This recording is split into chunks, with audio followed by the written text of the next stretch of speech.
Hello, welcome to Emerald Lake. I was taking an extra little while because I'm still trying to set things up with my new mic.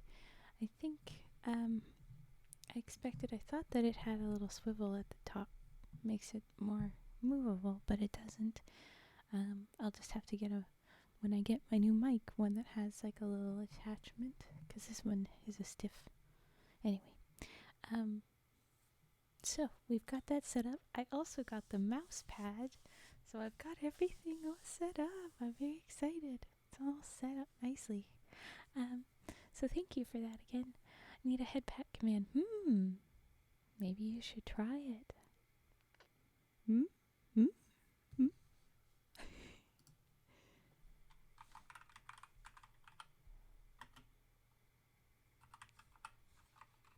Let's see.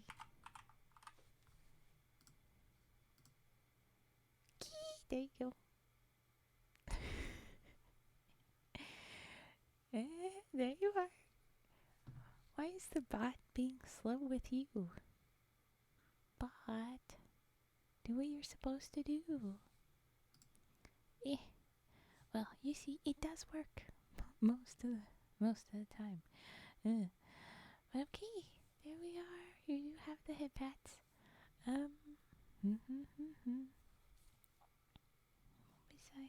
Oh yes, right. So we're doing fairy tales again tonight. So rejected. Yeah, for whatever reason, the bot is being slightly less responsive to things, like randomly. I could not tell you why. Headphones. But what was it? Yes. So we're reading fairy tales again tonight. And the first one I have on the docket is one that was too long for yesterday when we were headed toward wrapping up. But now we've got that sorted. Bonks, rizzes, there you go. But okay, I am prepping this. I hope everyone's set up cozy. I hope everyone's doing well. I'm glad that Natsu is back home. It's good. Fun that you've got some sake from the neighbor. That's fun. And we're just gonna settle in. I've removed the redeems for origamis. I remembered to do that. And I remembered to change the stream info. Woohoo. I don't always do that. I'm learning. Hee hee. But your ASMR triggers, you can drop them in and I'll get to them once we're done the current story that we're on. And I'll go through however many of those we have, or I'll save a couple back if there's doubles to do the next story break. My neighbor is sharing a drink with me as we speak. Oh, well then, hello neighbor as well. I don't know what time it is for you guys. Konbanwa. I hope you have a good evening. And alright, we'll get started with the Little Soldier is the first story. So I'll make sure that shows up. Here we go. She says hi. I hope she enjoyed my hi there back. I might maybe said it too softly, but like I said, I also don't know what time it is, so I don't know if it was the appropriate hello. I don't know. But okay. The Little Soldier, here he is. This one is longer than our usual, so I might break in half. Oh yeah, it has chapters. Let's check how many chapters it has. I see 2, 3, 4. Oh, the third chapter is extremely short. 4, 5, 6, 7, 8, 9, 10. 10 chapters. Don't worry, she heard. Oh, cool. Cute. Thank you. I think we'll stop just before 5. A good halfway point. Yeah. Screamy little things. 10. Yeah. Hydrate, thank you. Um, I remember seeing your name in the Discord, so I should know how to pronounce it based on the opposite thing. Gred? Is it Gred? Or is it Grade or Greed? I don't know. But thank you for Hydrate. Thank you, Natsu, for the stretch. We'll do those real quick. Hello, Chris. Whichever you like. I never really decided. Oh, well, fair enough.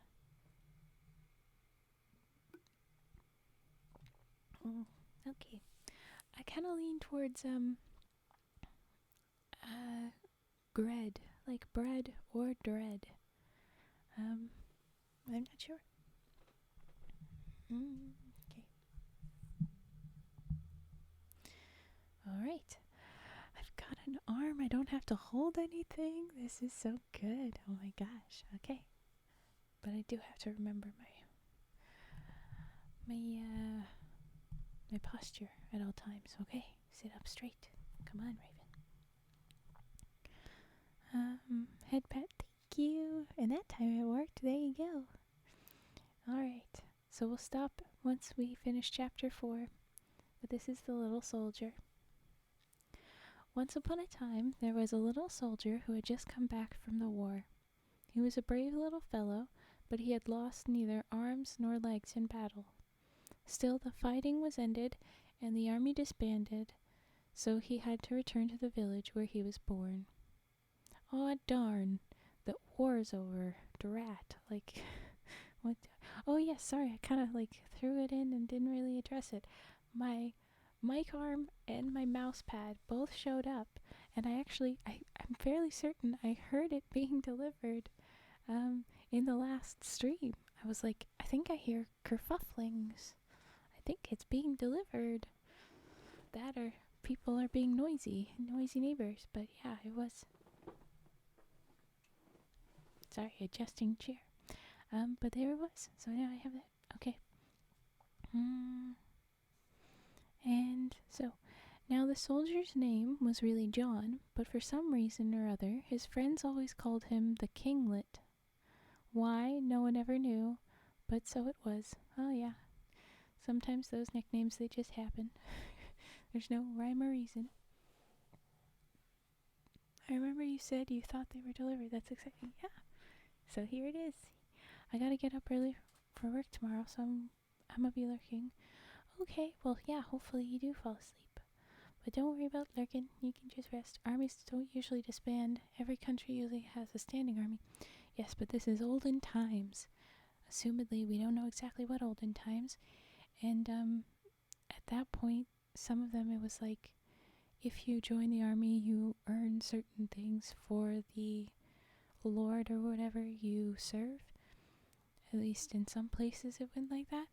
So like when an army disbanded, you no longer had to fight for that specific, like it wasn't like a my country thing. You didn't have a one specific person like that, or if you did, like there would be a billion tiny armies, and the wars wouldn't fully get together. So like this little guy went to fight for a neighboring place and such like that.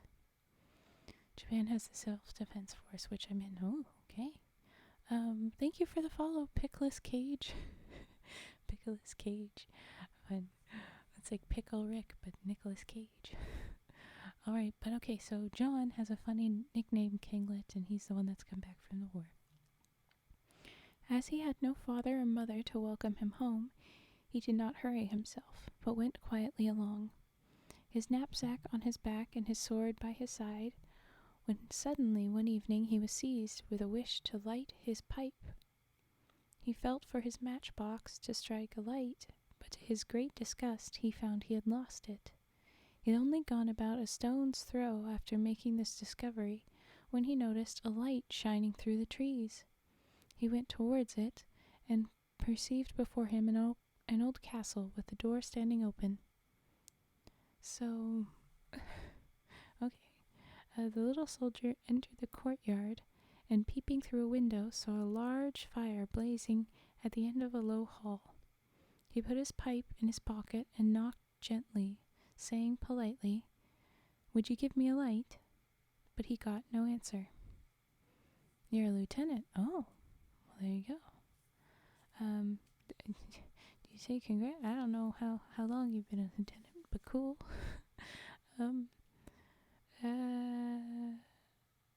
But he got no answer. After waiting for a moment, John knocked again, this time more loudly. There was still no reply. He raised the latch and entered. The hall was empty. Yeah, there you go, a salute. That's the right response. "Howdy, howdy, frigid meatwad." "Howdy." The hall was empty. I know. Raised the latch and entered. The hall was empty. Yeah. Sorry. No worries, Cage.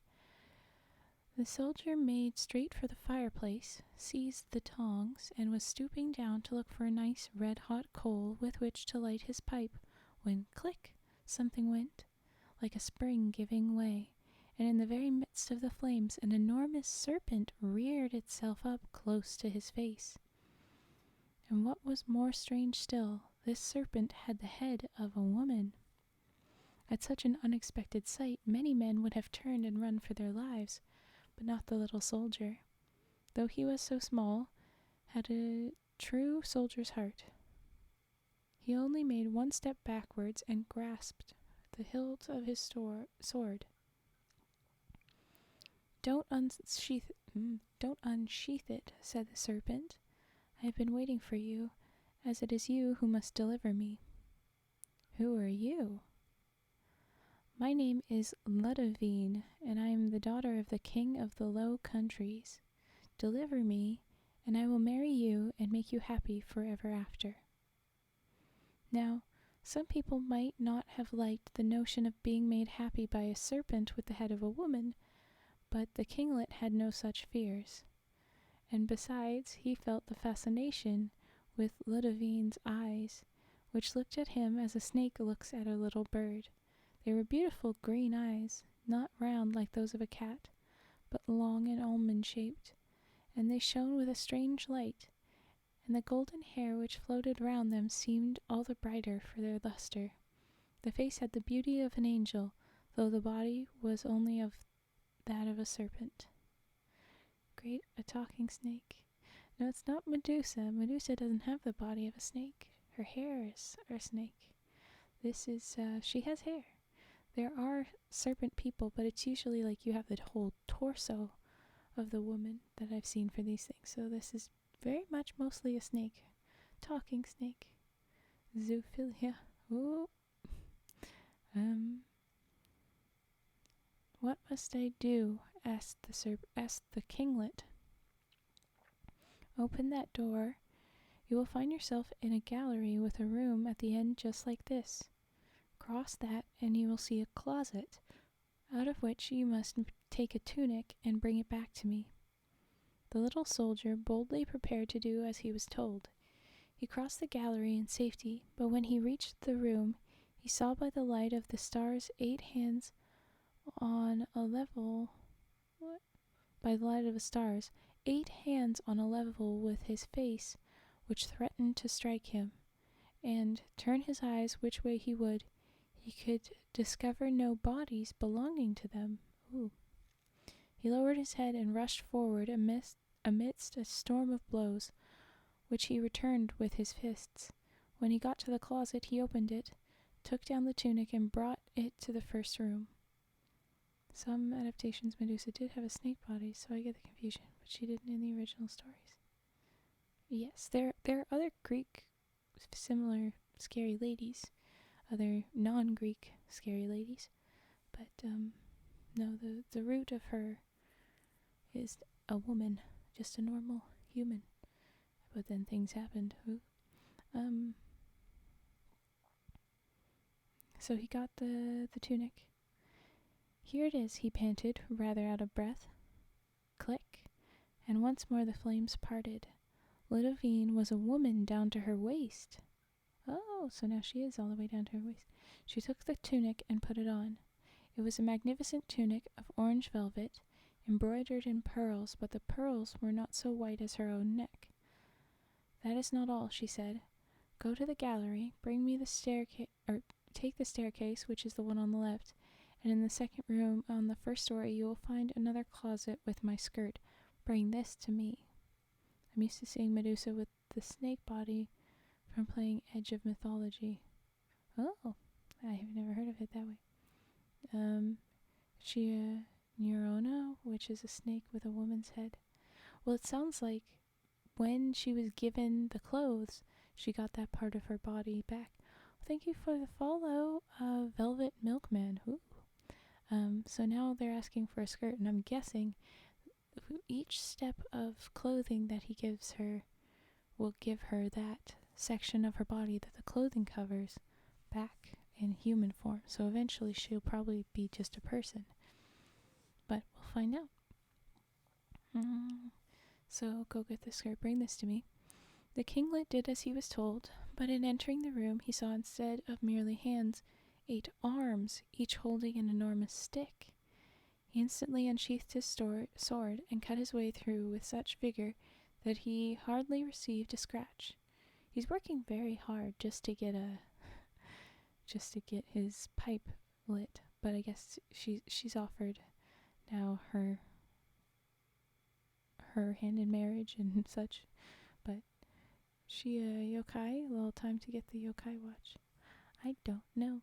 I don't know what that is. Okay, he's going off. He barely received a scratch. He brought back the skirt, which was made of silk as blue as the skies of Spain. Here it is, said John, as the serpent appeared. She was now a woman as far as her knees. I only want my shoes and stockings now, she said. Go and get them from the closet which is on the second story. It's a kid's anime. Oh, cool. The little soldier departed and found himself in the presence of 8 goblins armed with hammers and flames darting from their eyes. Jeez. This time he stopped short at the threshold. My sword is no use, he thought to himself. These wretches will break it like glass, and if I can't think of anything else, I am a dead man. At this moment his eyes fell on the door, which was made of oak, thick and heavy.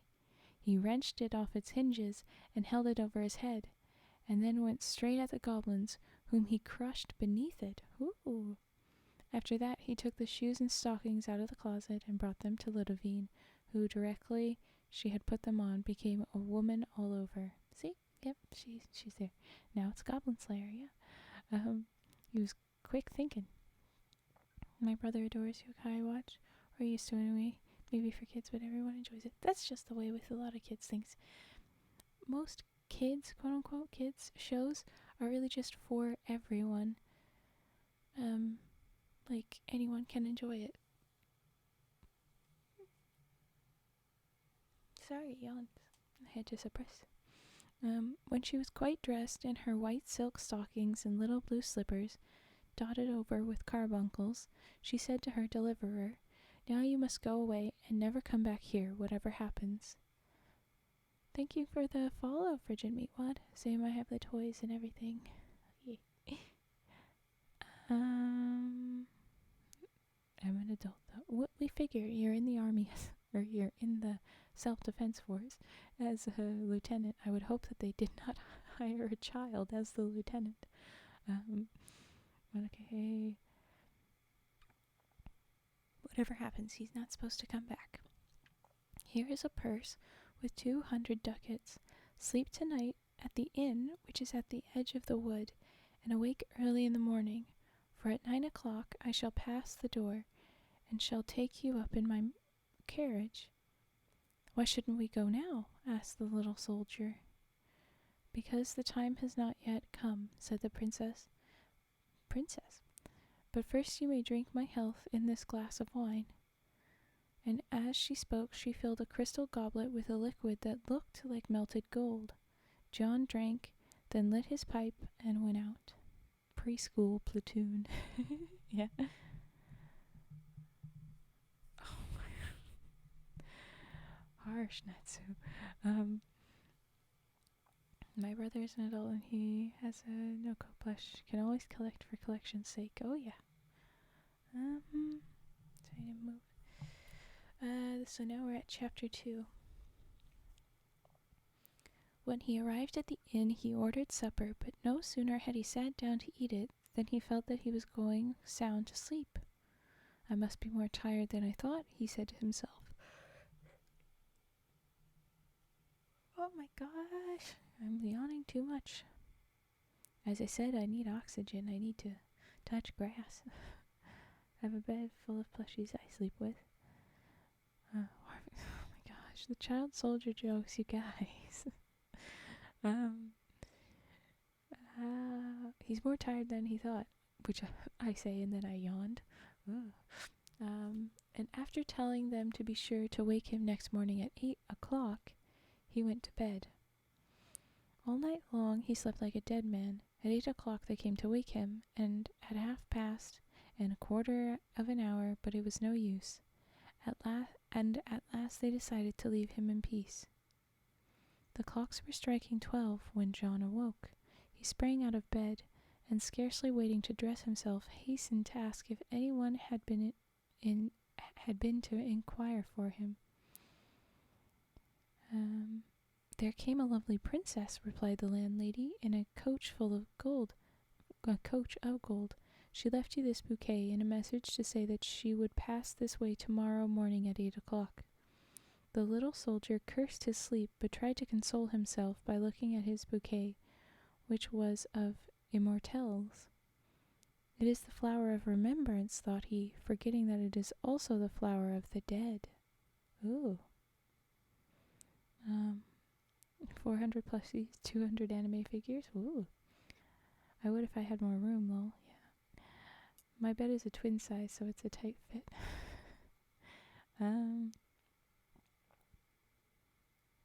When the night came, he slept with one eye open and jumped up 20 times an hour. When the birds began to sing, he could lie still no longer and climbed out of his window into the branches of one of the great lime trees that stood before the door. There he sat, dreamily gazing at his bouquet until he ended by going fast asleep. Oh no!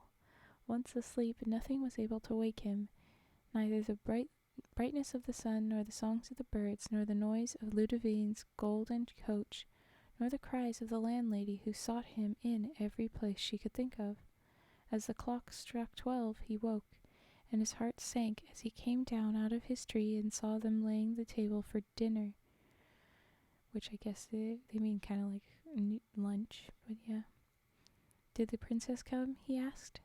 Yes, indeed she did. She left this flower-colored scarf for you. She said she would pass by tomorrow at 7 o'clock, but it would be the last time.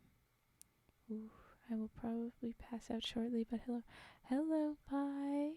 Glad to see you in. This story is a good deal about needing sleep. Yawns. They're getting me. But it's, this little, oh god, what happened to my, the model just like, ooh. They're needing to figure out their sleep schedules, what this is. It would be the last time when she comes the next morning at 7 o'clock this time. I must have been bewitched, thought the little soldier. Then he took the scarf, which had a strange kind of scent, and tied it round his left arm, thinking all the while that the best way to keep awake was not to go to bed at all. No! So he paid his bill and bought a horse with the money that remained, and when the evening came he mounted his horse and stood in front of the inn door, determined to stay there all night. I like that everybody's saying hi to Vi. Are you guys hugging Vi? That's so nice. Look at you, you just got hugged 8 times. Look at that. It's funny, it went from Violet has been hugged 2 times, Violet has been hugged 2 times again, Violet has been hugged 7 times, and then 8 times. The math is not mathing. The bot is having something's happened to my chat bot. It's not going well. Thank you for hugs, Scratchieri. No, I refuse to hug. I don't want the Vi bug. And now now the bot isn't working at all. Natsu isn't able to...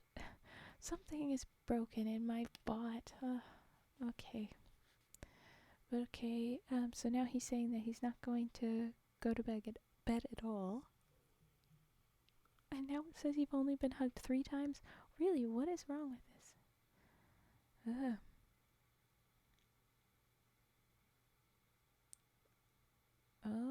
Oh, okay. Because it can have cooldown. I didn't know. Hugs give me everything because lowercase and one with cap. Oh, yeah. Lysol to avoid bug. Bug my life. The bot just has stage fright. Clearly. It's a capitalization. Okay. Well, there, that's something. But also, it's just deciding not to always hug because cooldown. Good to know. I get it. Okay, there you go. Sorry. So he's gonna stay awake, and he's sat on his horse, determined to stay there all night. Every now and then he stooped to smell the sweet perfume of the scarf round his arm, and gradually he smelt it so often that at last his head sank onto the horse's neck, and he and his horse snored in company. When the princess arrived, they shook him and beat him and screamed at him, but it was all no good. Neither man nor horse woke till the coach was seen vanishing away in the distance. Then John put spurs to his horse, calling with all his might, "Stop, stop!" But the coach drove on as before, and though the little soldier rode after it for day and night, he never got one step nearer. Thus they left many villages and towns behind them, till they came to the sea itself. Here John thought at last the coach must stop. But wonder of wonders, it went straight on, and rolled over the water as easily as it had done over the land. John's horse, which had carried him so well, sank down from fatigue, and the little soldier sat sadly on the shore, watching the coach, which was fast disappearing on the horizon. Command has a 15-second user cooldown, 5 seconds global. Ooh, okay, good to know. Chapter 3, which is going to be very quick. It would be a creepy sentence outside of Twitch or any of the stuffs, but I think following someone is losing that connotation because there's too many social media things where people will assume, oh yeah, you follow me on whatever thing. Anyway, chapter 3, however, he soon plucked up his spirits again and walked along the beach to try and find a boat in which he could sail after the princess. Oh my gosh, my freaking... Okay, so he's gonna go after the princess. But no boat was there, and at last, tired and hungry, he sat down to rest on the steps of a fisherman's hut. In the hut was a young girl who was mending a net. She invited John to come in, and set before him some wine and fried fish. And John ate and drank and felt comforted, and he told of his adventures to the little fisher girl.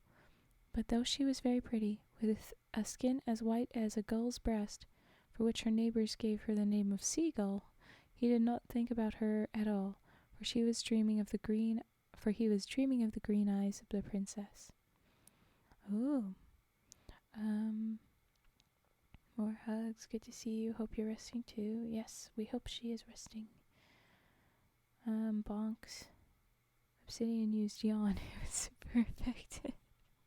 Sorry. Tetra, stop slapping yourself. Haven't left my bed all day except to use the bathroom and feed cats.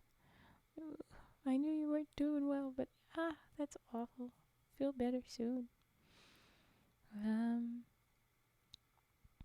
When he had finished his tale, she was filled with pity and said, "Last week when I was fishing, my net very suddenly grew very heavy. When I drew it in, I found a great copper vase fastened with lead. I brought it home and placed it on the fire. When the lead had melted a little, I opened the vase with my knife and drew out a mantle of red cloth and a purse containing 50 crowns. That is the mantle covering my bed, and I have kept the money for my marriage portion. But take it and go to the nearest seaport, where you will find a ship sailing for the Low Countries. And when you become king, you will bring me back 50 crowns. Ooh, very kind girl. And then the kinglet, that's John, answered, When I am king of the Low Countries, I will make you lady in waiting to the queen, for you are as good as you are beautiful, so farewell. Well, maybe she doesn't want to be a lady in waiting. Maybe she wants to stay fishing. I don't know. Anyway, but that's what he said. And as the seagull, the woman, went back to her fishing, he rolled himself in the mantle and threw himself down on a heap of dried grass, thinking of the strange things that had befallen him, till he suddenly exclaimed, Oh, how I wish I was in the capital of the Low Countries. Oh, so now we've got a magic mantle or hood or whatever. I'm both glad and sad to hear it. Happy cats, though. Yes. Okay, so here's chapter 4. In one moment the little soldier found himself standing before a splendid palace. He rubbed his eyes and pinched himself, and when he was quite sure he was not dreaming, he said to a man who was smoking his pipe before the door, Where am I? Stop yawning already. But okay, so he wanted... That's what my model did? Oh gosh, that's awful. So instead of lighting his pipe, which was where he started this journey, he is now getting shocked by someone else standing at the door lighting their pipe. What is going on? Where am I? Where are you? Can't you see? Before the king's palace, of course. What king? Why, the king of the Low Countries, replied the man, laughing, and supposing that he was mad. Was there ever anything so strange? But as John wasn't... Was there ever anything so strange? But as John was an honest fellow, he was troubled at the thought that the seagull would think he had stolen her mantle and purse, and he began to wonder how he could restore them to her the soonest. Then he remembered that the mantle had some hidden charm that enabled the bearer to transport himself at will from place to place. You'd think you would have remembered that before, or maybe by remember, it's just like you realized, but oh well. Damn ya. I'm sorry, guys. I'm not meaning to. Hidden charm that will transport him. And in order to make sure of this, he wished himself in the best inn of the town. In an instant, he was there. Enchanted with this discovery, he ordered supper, and as it was too late to visit the king that night, he went to bed. The next day when he got up, he saw that all the houses were wreathed with flowers and covered with flags, and all the church bells were ringing. The little soldier inquired the meaning of all this noise, and was told that the Princess Ludovine, the king's beautiful daughter, had been found, and was about to make her triumphal entry. That will just suit me, thought the kinglet, John. I will stand at the door and see if she knows me. Oh, thank you for hitbits. Bonks. Why'd you bonk yourself? He had scarcely time to dress himself yet again when the golden coach of Ludovine went by. She had a crown of gold upon her head, and the king and queen sat by her side. By accident her eyes fell upon the little soldier, and she grew pale and turned away her head. Didn't she know me? The little soldier asked himself. Or was she angry because I missed our meetings? And he followed the crowd till he got to the palace. When the royal party entered, he told the guards that it was he who had delivered the princess, and wished to speak to the king. But the more he talked, the more they believed him mad and refused to let him pass. The little soldier was furious. He felt that he needed his pipe to calm him, and he entered a tavern and ordered a pint of beer. It is this miserable soldier's helmet, said he to himself. If I had only money enough, I could look as splendid as the lords of the court. But what is the good of thinking of that when I have only the remains of my seagull's 50 crowns? He took out his purse to see what was left, and he found that there were still 50 crowns. The seagull must have miscounted, thought he, and he paid for his beer. Then he counted his money again, and there were still 50 crowns. He took away 5 and counted a third time, but there were still 50. He emptied the purse altogether and then shut it, and when he opened it, the 50 crowns were still there. Then a plan came into his head, and he determined to go at once to the court tailor and coach builder. Well, of course, this is obviously a magic little purse. Turtle Boy, well, why is everybody bonking Turtle Boy? Bonk was naughty. Will you bonk? Turtle Boy, you know bonk you, I bonk you. Bonk self again. Bonks. Infinite money glitch. Yes, Tetra. You saw everybody hurting themselves and you're like, I gotta get on that. You crazies. But okay, so now he's got that magic purse. Cage, don't join that nonsense. I thought you were better than this. He ordered, I am my only slap as it should be. No one else has. Oh my gosh, you guys are terrible. You're just... He ordered the tailor to make him a mantle and vest of blue velvet embroidered with pearls, and the coach builder to make him a golden coach like the coach of the Princess Ludovine. If the tailor and the coach builder were quick, he promised to pay them double. Nice. It hurt itself in its confusion. Turtle successfully baited into slapping me. He's been slapped, and then another hug from me. Thank you, Tandra. Y'all are nuts. Okay. A few days later, the little soldier was driven through the city in his coach, drawn by 6 white horses, and with 4 lackeys richly dressed, standing behind. Inside sat John, clad in blue velvet, with a bouquet of immortelles in his hand and a scarf bound round his arm. He drove twice round the city, throwing money to the right and left, and the third time, as he passed under the palace windows, he saw Ludovine lift a corner of the curtain and peep out. That's end of chapter 4, and I said that I would break for any redeems, but none have been sent in, so I'm going to keep going. I was playing Pokemon before coming here, hence all the Pokemon. That's fun. It's good. Now you're confused. Oh, never mind. We have immediately 2 redeems. We'll do that. I'm so confused. What are you confused about, Frigid? Because everybody's fighting themselves? It's very fair. Welcome, Igor Brazil. Thank you for the follow. Alright, let's start with scissor snips. Let's do that right up. We'll get back to the little soldier in a minute.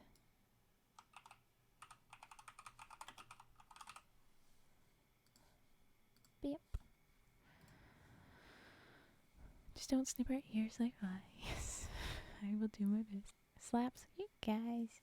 They're just attacking themselves and each other a little bit, but mostly themselves. And I couldn't tell you why. I don't know. They're just...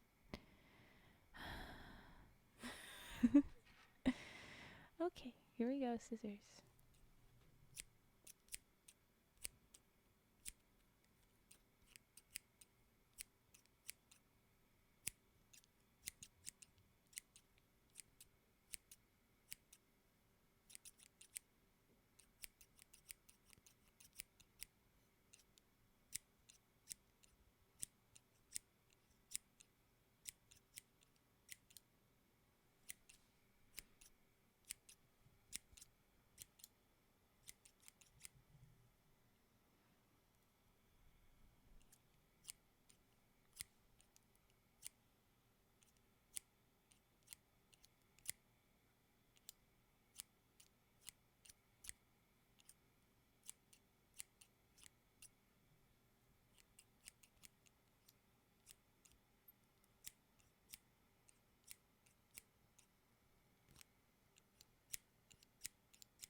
guys are going nuts. Ooh, nuts. Ooh, that's a good Riz reading. 96.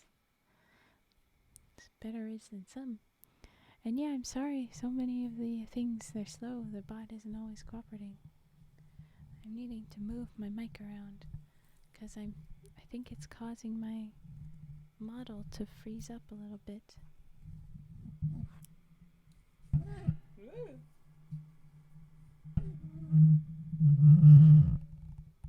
Sorry for that. The mic is being awful. Okay, let's hope that keeps it happy. I don't know. Ooh.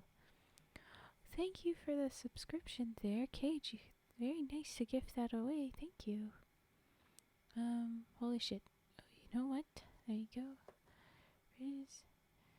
Yeah, everybody's fighting. They're going nuts. Fetster, yes. We drop the money bags frogs there whenever someone does a gift or something. Very appropriate. Okay. Right, we're doing this. Page flippins. These flippin' page flippins.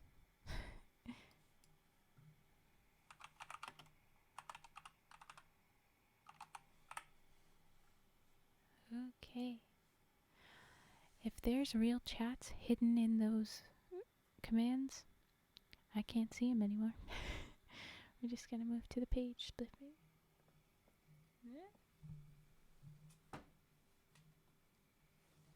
They were far away, the little books. Okay, here we go.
Oh no, frigid meatwad, you don't love yourself very much.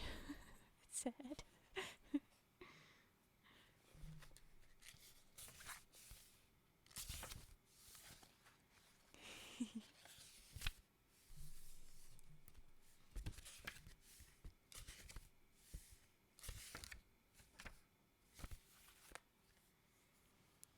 Oh my goodness. Thank you for that. Nanny, thank you for gifting those. Oh my goodness. Hype train incoming. Look at that raining frogs. My gosh, thank you. Ah, look at that. Thank you, Nanny. Wow. Oh my goodness. Okay. I'm going to do the bigger book in a second. I'll do that. Oh, what was that? You just got a double subscription. Thank you, Scratch Fury. Oh my gosh. Ah, you guys are nuts. Look at the little hype trainy stuff that's going on. Look at that. Look at that. Thank you. Thank you for the follows. Or his senpai harem. Thank you. Natsu is rigged. Yeah, seems like Natsu just has all the best lucks. You always give us relaxation and comfiness. Well, thank you. I'm glad I do. But wow. Oh my gosh. Okay. I'm going to keep doing. I'm going to do the next book. Thank you very much. Oh my gosh. Turtle boy. I had blush because I was going to blush at you guys already doing so much. And now I'm blushing at all the rest of this. We reached my subscriber goal. Thank you. Look at this. That's so nice. Oh, you kept it going. You did. you. Oh, we don't need to blush no more. We can take that away. Where'd my little paper go? Oh no. There it is. I found it. Oh, cage. Look at that. Ah, I blush again. It's just taking a second. It was slow to do that. Thank you. Thank you for giving that to, who is this lore master Andrew? I think we got a different Andrew. That should 100%. That should, what is 100%? Huh? Oh, that should be 100% between us, our love. Oh, the bots just choose their numbers. It's fun to think. If you use me, I think it's always gonna be random. Thank you so much. This is very nice of you guys. I'm glad that other people get to have, I'm glad that other people get to have the subscriptions now. That's very nice of you. It's a new record. It is a new record. I just let him pick a random person. That's nice. Slapped cage. Now we're just gonna keep fighting. Okay, back to page flipping. Anyway, here I go.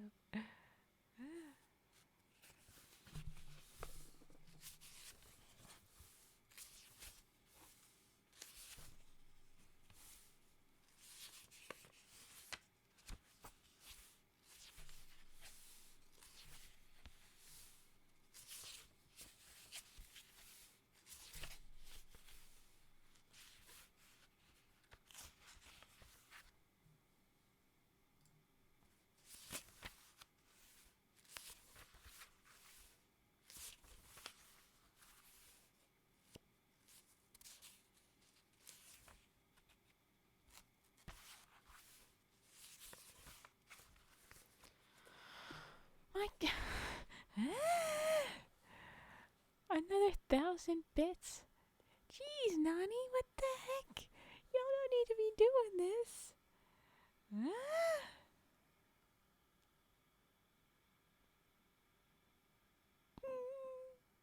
This is nice. This is very nice. There were more like emoting things, but I don't use them much, so I don't have much more for happy little cries or blushing. I have cry at best. I'm blushing and crying. It'll take a second to pop up. But I don't need 100 bits cage. Oh my god. You guys. Hype trains. Here we go. Level 4. It is a new record. Guys are so nice. And yes, lots of head pads. Good.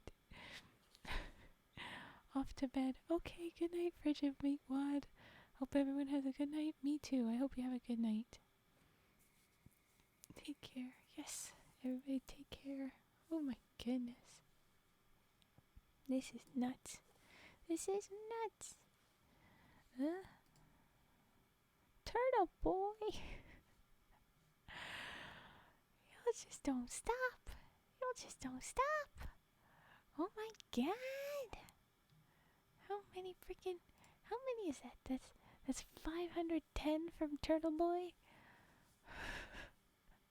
Level 5. Level 5 hype train. That's nuts.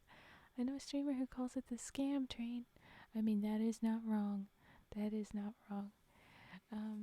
It's done with love, but it is feeling like it a little bit.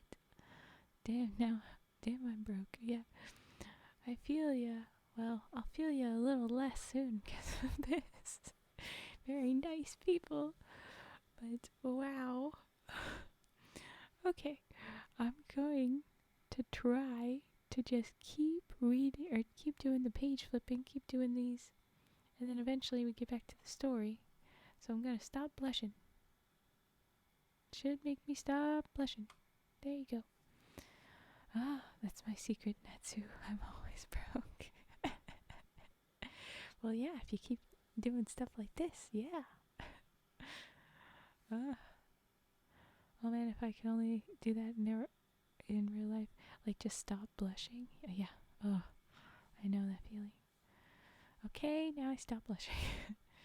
Yeah, that's tough. You have to keep very on top of your shit to know when to blush and not to blush. It's not one of those that we can control very well. Gotta keep going. We haven't broke Raven yet. I think Raven is nigh unbreakable. What do you do when you break somebody? How do you do that? I'm not sure what you mean. Like people just like freak out too much. Because I have done that when I was first getting used to this whole world. I was like, okay, it says that these things can happen and I don't really get it. But like, okay, now I know that it exists. Alright. But that's it. Don't ask that question. It's dangerous. Okay, deal. I will keep my ignorance for my bliss. What do you do when you break somebody? That sounds like a challenge. Okay, just you called it. You did. Let's hope it doesn't. So many bills, it just doesn't end. Yeah. Oh, I feel you, Natsu. I do. That looks so funny. You're about to see it. My model takes a drink. Oh, look at her. Can't see the can I drank from. You don't know that? It's so silly. Okay, page flipping. Gosh darn it. Frog, damn it. Page flipping. Frog, damn it.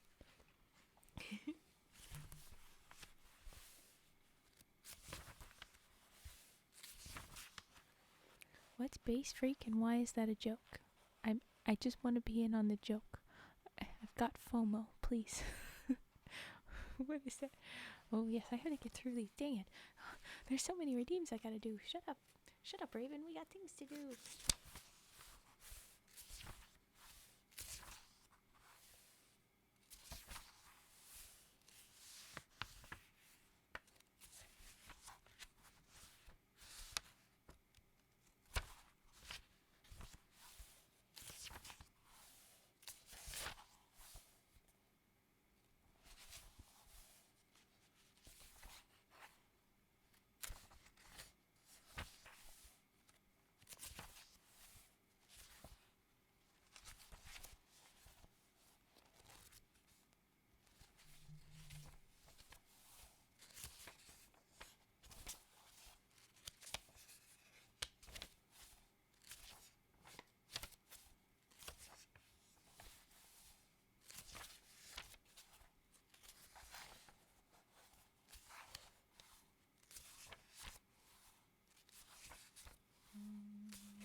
Okay, that's enough page flipping. Normally I get through my whole book. Well, I don't do every individual one, but anyway. Move on. Enough page flipping. Flipping pages. Card dealing time. Card dealing. Let's do some card dealing. So it'll sound a little bit different on the table now that we have a mouse pad. Whoop, whoop. But I don't think it'll be bad. And if it ever is, then, well, I'll have to, yeah, I'll just like peel it back a little bit or something. I don't know how I would fix it. The base freaks number. Thank you for that info. I gotta say that's how I viewed Death Noah at first, because Death Noah just like bought subs and just bought subs and then bought my desk and then bought my chair, and I was like, oh my god, Death Noah, oh my god. Death Noah kind of broke me because I was still so new, but I've rebuilt. I'm stronger than before. I can do this. Okay, card dealing, card dealing. Woohoo! Here we go. I apologize if the mic makes a bunch of noise that we don't like. Better than I thought.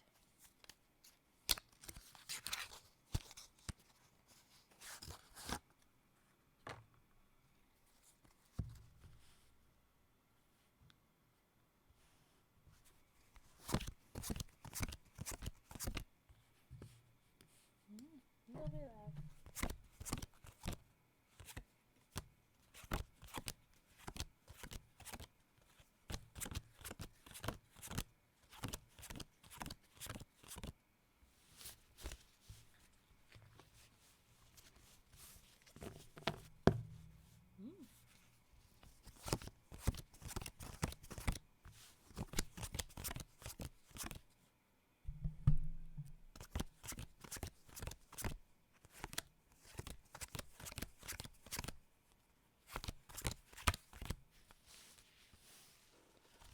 sorry, Turtle Boy. Yes, you should go to bed.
I feel like it got louder this time, the card dealing. Now that I have the mouse pad or the arm, I don't know what it was, but things felt louder. I don't know. Thank you for the follow, Tentacola. Fun. Get your keys next. I used to feel that way sometimes, but I've learned while hanging out in Violet and Raven and other streams. Sometimes you'll just want to lift people and make them happy up as repayment. Yeah, that's how I've taken it, but it can also be the sort of scam or simp kind of view. Definitely, if you don't think that it's for you or you aren't in a financial place, either of those reasons, then don't add any money. But it's okay. Sorry, miss, but I don't either. Just let it cut into my gotcha fund. It's a healthier way to spend my money, making people happy instead of like the gotcha games. Yeah. Oh, I will say it's always better to give to smaller people, smaller groups than giant corporations when you can. If it's not gonna make it harder on your funds. Thank you, Lord Master Andrew. You're welcome. Yeah, you got the the subby. But yeah, Kate, you do you. It's nice of you to do stuff, but I'm never gonna think that you should be doing any of this. And if any of you are like, oh, no, that's so dumb, I don't even want to do that, that's very fair. I very much understand. 'Cause money be its whole thing. Damn, I'm out of sake and my neighbor has passed out on my lap. Well then, I hope you guys hang out. And stay responsible as best you can, please. You guys had the fun over in Japan there then. But please take care of yourself and have fun with the rest. Sounds like a scene out of an anime. Yes. It does. And now I'm listening to this ASMR. I've drank a whole bottle of sake with my neighbor. But okay. Yeah, I'll put her in my room. Don't tell me you have to share a bed, because there's only one. Sorry, my brain. I'm gonna move on to keys and stop talking.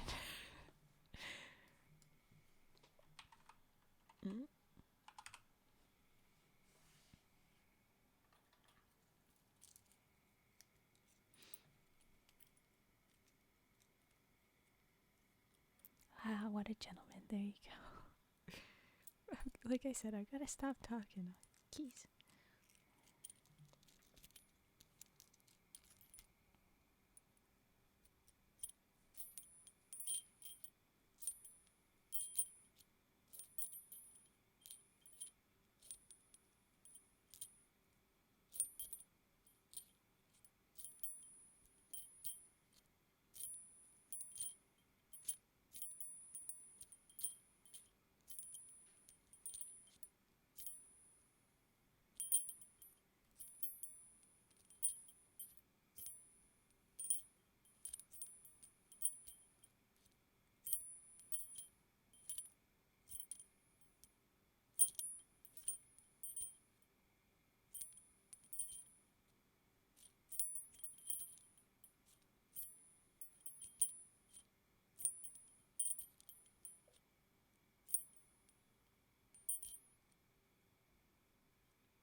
And there was keys.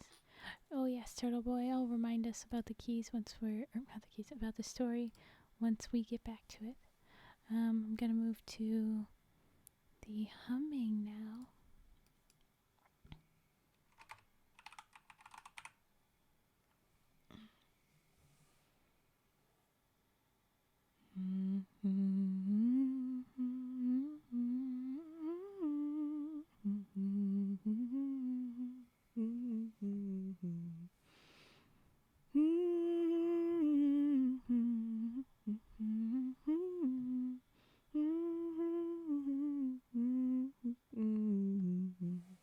Thanks for the posture check.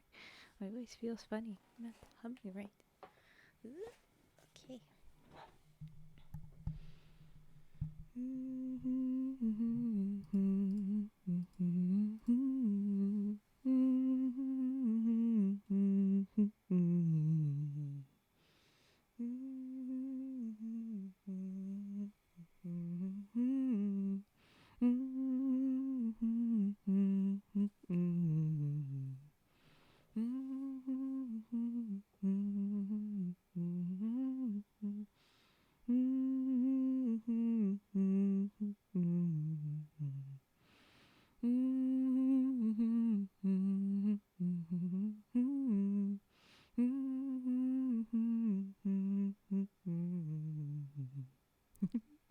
Yes, rum. Ugh, rum.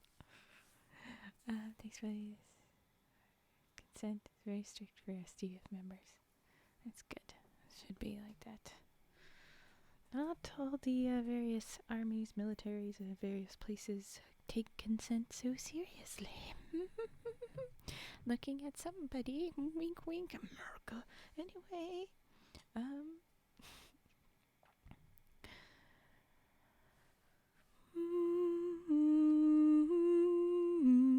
sorry, Turtle Boy.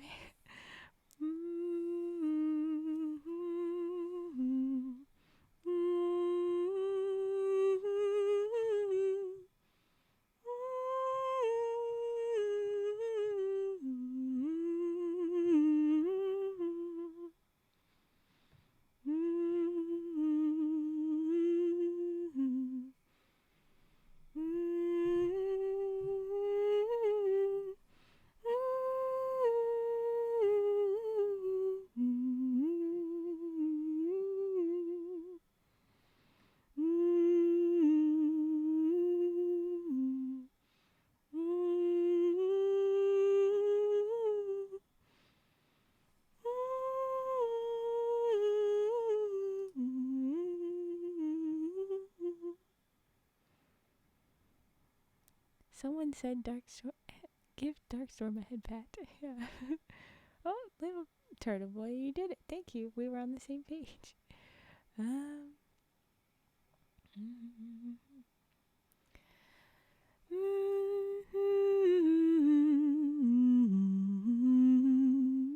bonk yourself. You did the right thing. Don't do that. Oh, it's okay.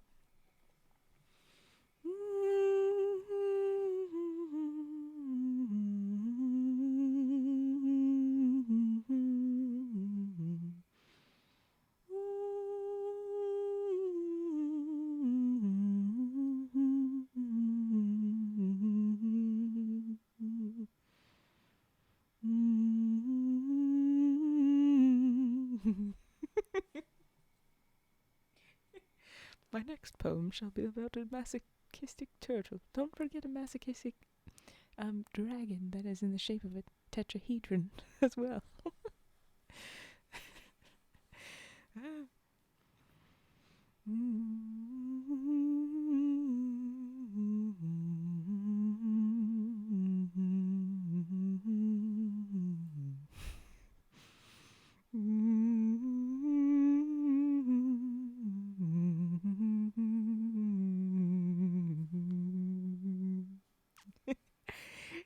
I set the random number to go up to 110 so that it would be nicer to numbers, and you just got the highest number.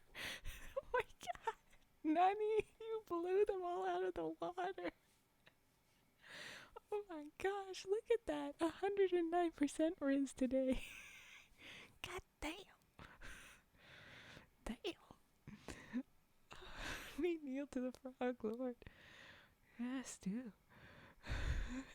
I am the Rizzler. Dark Storm has 79. Not bad, but not the same. Okay.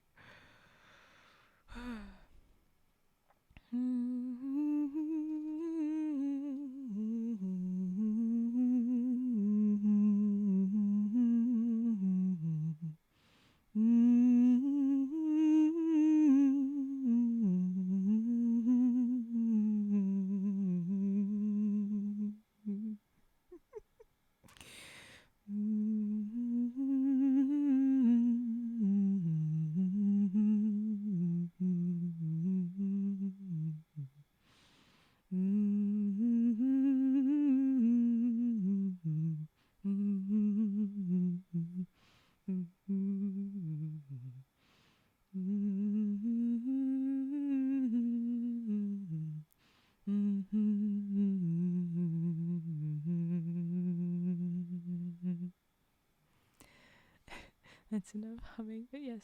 Did you notice Tetra got 103 though, too? We got some good rizzes. Oh my gosh, Riz gods. Alright, now we move on to Chain.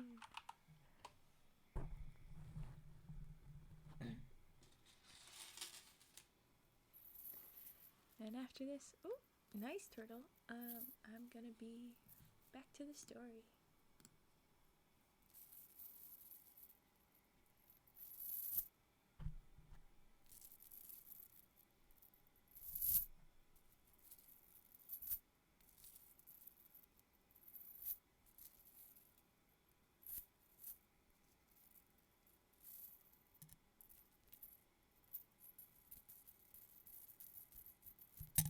Ooh.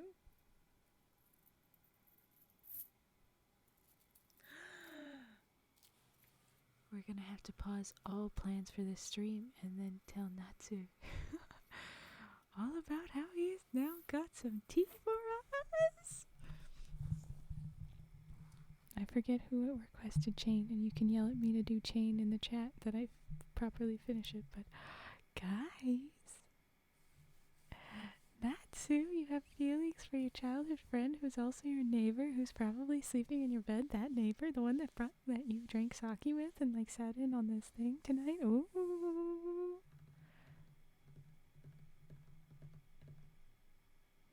I just wanted to call it out. I hope you're blushing right now because I'm calling you out. So, I have no advice. And leave them where they are, of course, because of the drinking and the such. But ooh, I bet we're all going to be cheering you on now. Natsu, we're going to wish you so well with your neighbor. Okay, I'm sorry. I'll go back to Chain, but I couldn't let that be. Oh, it is an anime.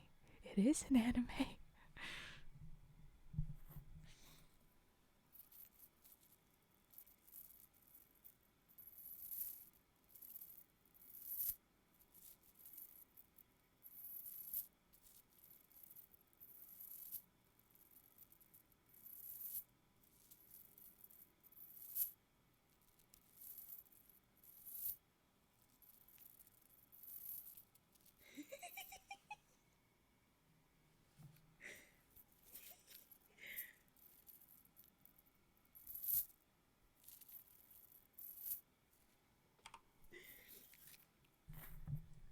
It's all blush for Natsu.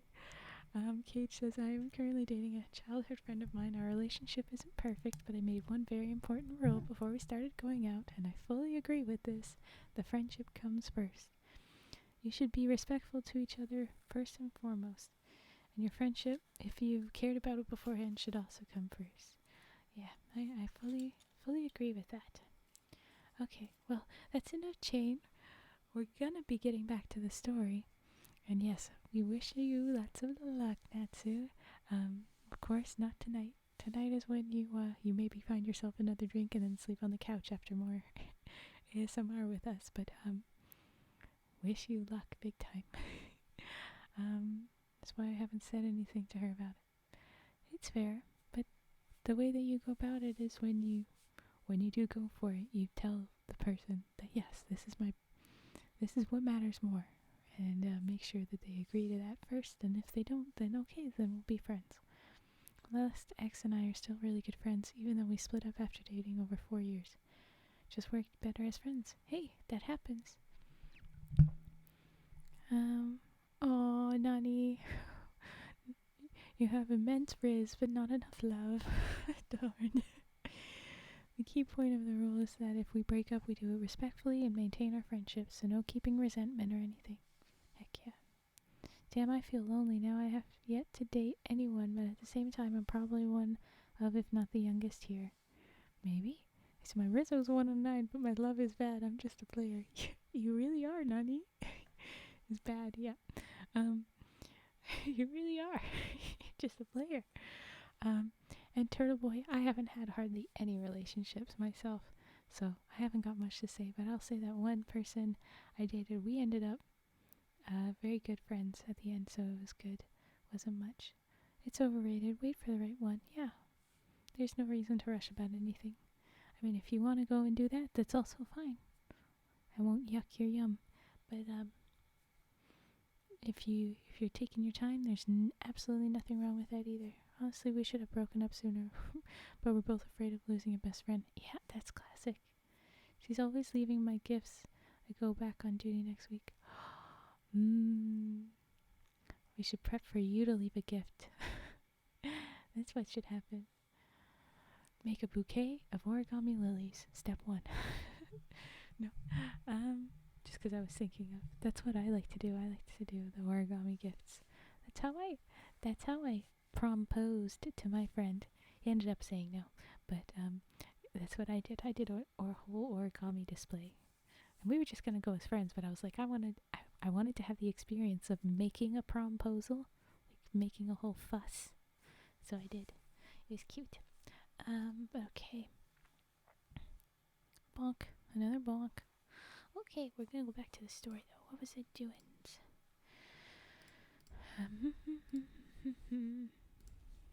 Okay. Prom stories are all horror stories. Fair enough. Okay. You don't think I've dated anyone I was close friends with first? That's kind of all I do, honestly. That's just me. Not even really interested in dating. If I get close enough with someone and it happens, then it happens, but no need to waste my time searching for something that might not happen. Very, very fair. I do. I give her flowers and food and sometimes money. Oh, Natsu, I'm glad that you guys are so nice to each other. Whatever the level of your relationship may be, just neighbors, friends, whatever. Because I love giving gifts to my neighbors too. It's nice. It's fun. My relationships have been with acquaintances or people I've only known for a short period of time. I cannot manage to do that. You're learning the rules to the game fast. Yes, you are. You really are, Turtle Boy. Alright, Little Soldier. So, recap. We have this little man, because he's referred to as the Little Soldier. He wants to light his pipe, and he can't find his shit. And then he's like, ooh, what's that light? And he goes in, and it's a castle, and in there's a fire, and he tries to light his pipe on the fire, and then, whoop, there's a snake lady in the fire. And he has to do stuff, but then she turns into a person, and she says, okay, you can come with me, you're gonna be my husband. My dad's the king of this place. But the thing is, we can't go now, and you cannot come back here. So, you hear me? Don't do that. And he's like, oh, okay. And so he leaves. He goes to a little inn nearby, but then he sleeps through when he's supposed to meet her in the morning. And he does it 2 more times, despite having people that are trying really hard to wake him up. And then he has to journey. He treks across trying to catch up to her coach. And, ooh, thank you for the follow. Hi, Iz. Do you like water? Good to see you. I'm gonna have to read your thing, Fetster, in a second. But the story goes back. We're trying to get to that princess that ran away, and so then he's trying to do that. There's this girl that's called a seagull because she's a little fisher and she's got very white stuff, I guess. And so she's like, well, I have this stuff that's supposed to be my dowry, and it's important to me, but I'll let you take it. It's a magic hood and this magic purse of money. The hood takes him where he says he wants to go, and the money, there's always 50 crowns or 50 coins in that purse. So he's like, I got monies now, and he buys a bunch of stuff, and he goes into the town again with all this nice stuff, and she finally sees him when he's throwing all this money around and making a big deal. Okay, there you go. Whoop, whoop. And I go back. Where was Cage's thing?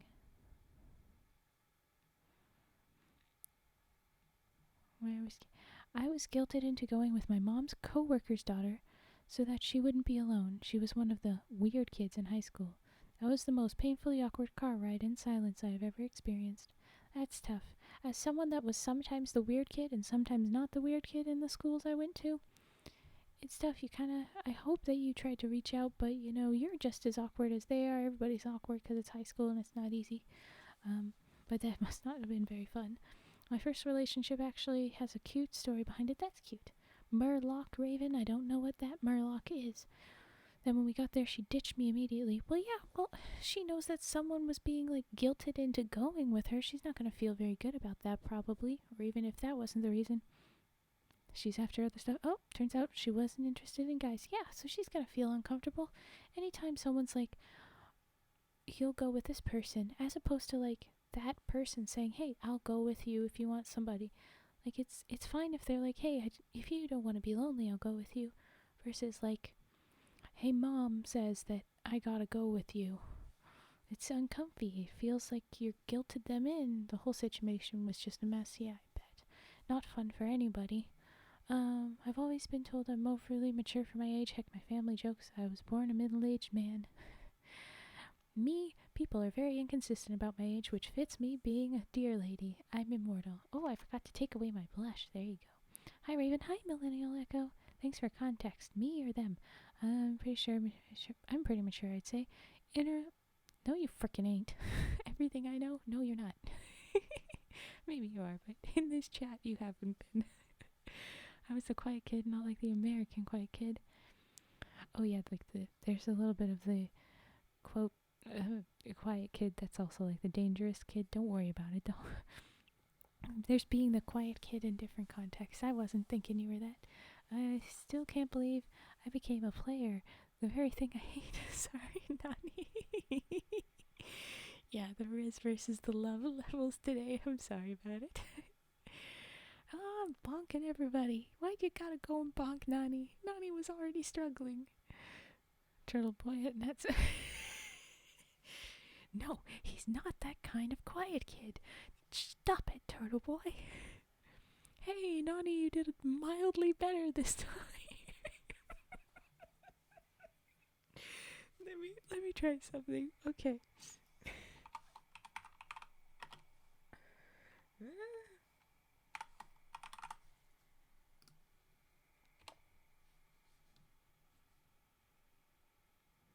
Hey, I got it even better. You got to 50. We really aren't getting very far on that, huh?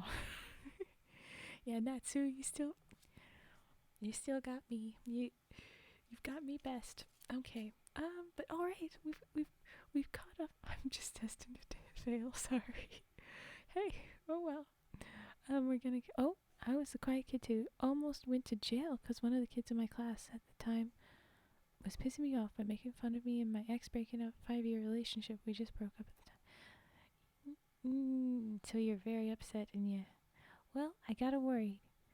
How did you take it out? I hope you're not so mildly less, but still pretty good. Fedster. That hurts. That hurts. It's not enough numbers on that one. Oof, indeed. Well, I hope, Inner, that whatever made you blow up, or whatever got you to jail, I'm imagining it's a blow up because they were pestering you. I hope that you've got a handle. Turtle Boy noise. Inner and then Nani. Nani, you're really not doing any better. I give up.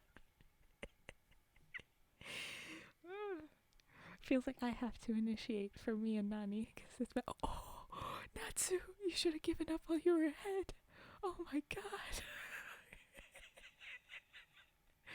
You kept being so extreme. Wow. That's too bad. Okay. Oh, 68 Scratch Fury. Oh, that was so close to being such a fun number, but Turtle Boy already got that fun number. Natsu again. Natsu, give up. Give up. Oh, Cage, sorry. That's no good neither. Oh, you guys. Everybody crying. Not Nani, no.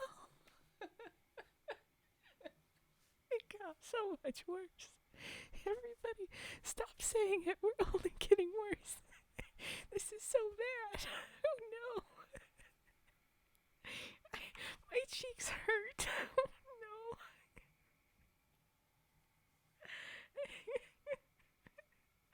Darkstorm, I told you stop. Just give up. No, Cage, just give up. It's only getting worse.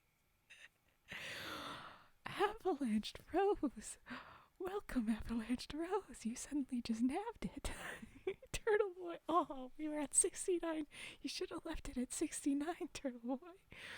Nani. Oh, I mean better, but oh, tied shit.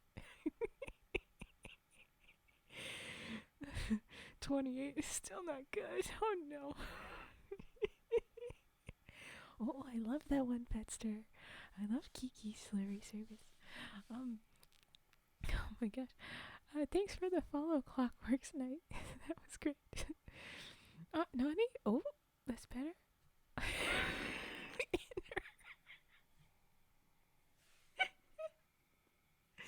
My cheeks hurt so much.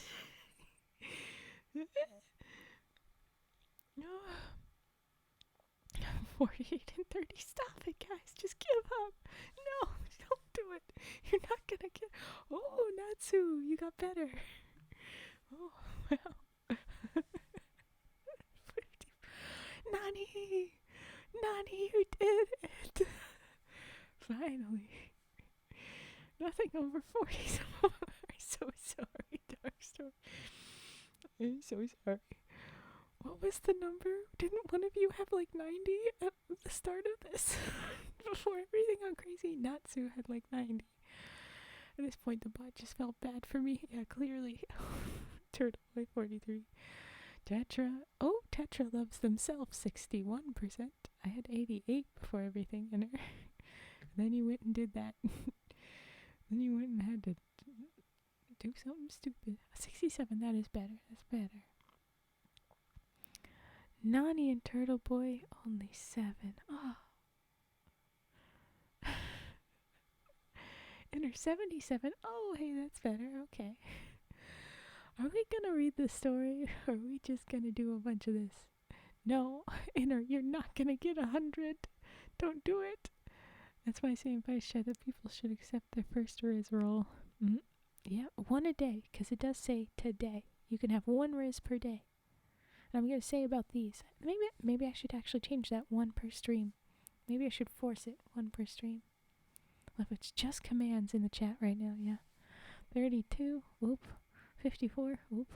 81, eee! I fucked it. Where was it? Nani, you got it. Just slap Darkstorm. Keep climbing. Good, gotta keep it low. I'm a married man. Good. And I like that cat. That's a good cat. Good move, sir. Alright, everybody. I'm going to request that we pause specifically those chats so that I can focus. Slug.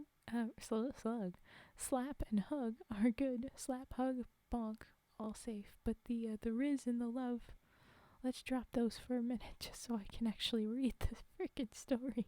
Here we are doing the delays again. My gosh. Oh, we set it on emote only. Who did that? Smart person. Smart person did that, I bet. If you did it, drop an exclamation Is that enough point? I don't know. Okay. But here we go. Salt in the wound. Or salty. I don't know what salt that is. Okay. I can still chat. Admin. Oh. Well, good for you, Cage. But thank you. Oh, welcome, Black Lagoon 19. Thank you for the follow. I'm gonna focus. We're moving on to chapter 5. I believe I gave you the update. Okay, sure thing, Cage. I believe I gave you the update. We're gonna run off this. Everybody going crazy. Everyone breathe. Honestly, I need that just as much as they do.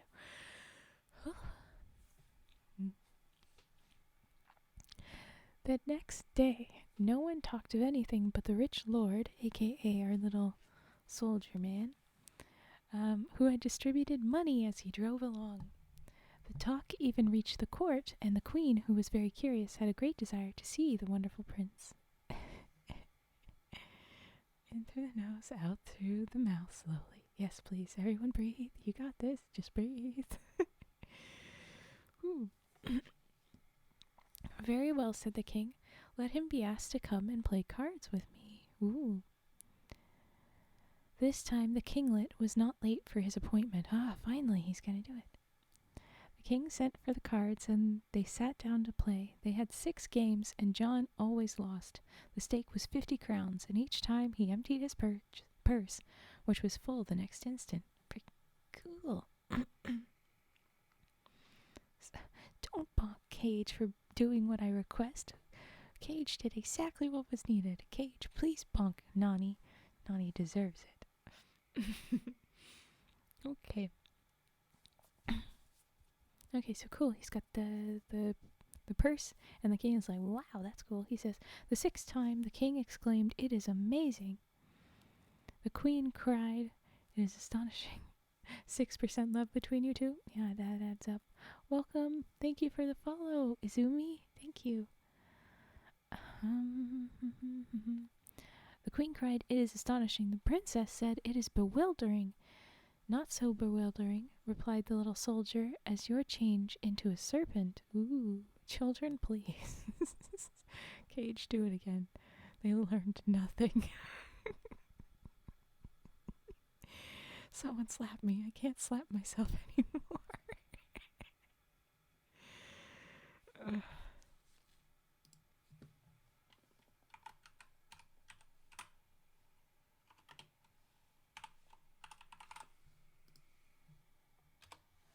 There you go, and our people slapped you and bonked you.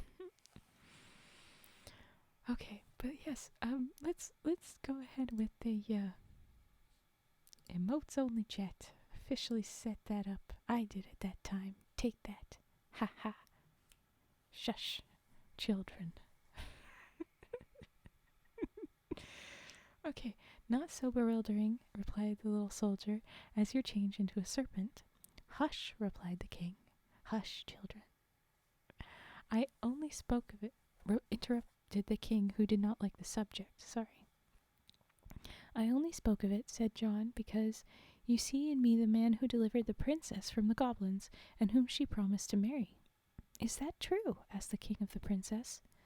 Quite true, answered Ludovine, but I told my deliverer to be ready to go with me when I passed by with my coach. I passed 3 times, but he slept so soundly that no one could wake him. What is your name? Said the king, and who are you? Thank you, Betster. We needed that. I mean, I don't know how long they needed to be, but for this chat, we needed it. What is your name? Said the king, and who are you? My name is John. I am a soldier, and my father is a boatman. You are not fit husband for my daughter. Still, if you will give us your purse, you shall have her for a wife. My purse does not belong to me, and I cannot give it away. But you can lend it to me till our wedding's day, said the princess with one of those glances the little soldier never could resist. And when will that be? At Easter, said the monarch. Okay, nice. Or in a blue moon, murmured the princess, but the kinglet did not hear her and let her take his purse. Oh no, this sounds bad. When's the next blue moon? Next evening he presented himself at the palace to play piquet, or piquet, I don't know, with the king, and to make his court to the princess. But he was told that the king had gone into the country to receive his rents. He returned the following day and had the same answer. Then he asked to see the queen, but she had a headache. When this had happened 5 or 6 times, he began to understand that they were making fun of him. That is not the way for a king to behave, thought John. Oh, scoundrel! And then suddenly he remembered his red cloak. Ah, what an idiot I am, said he. Of course I can get in whenever I like with the help of this. That evening he was in front of the palace, wrapped in his red cloak. On the first story, one window was lighted, and John saw on the curtains the shadow of the princess. I wish myself in the room of the Princess Ludovine, said he, and in a second he was there. The king's daughter was sitting before a table, counting the money that she emptied from the inexhaustible purse. Exactly, Cage. Thank you. 850, 900, 950, 1,000, finished John. Good evening, everybody. The princess jumped and gave a little cry. Good on John. I mean, he's a bit slow on figuring out this magic stuff, but he's pulling out some great energy. He's like, this could be a movie where he really is like coming in with the good lines. The princess jumped, gave a little cry. You here? What business have you to do it? Leave at once, or I shall call. I have come, said the kinglet.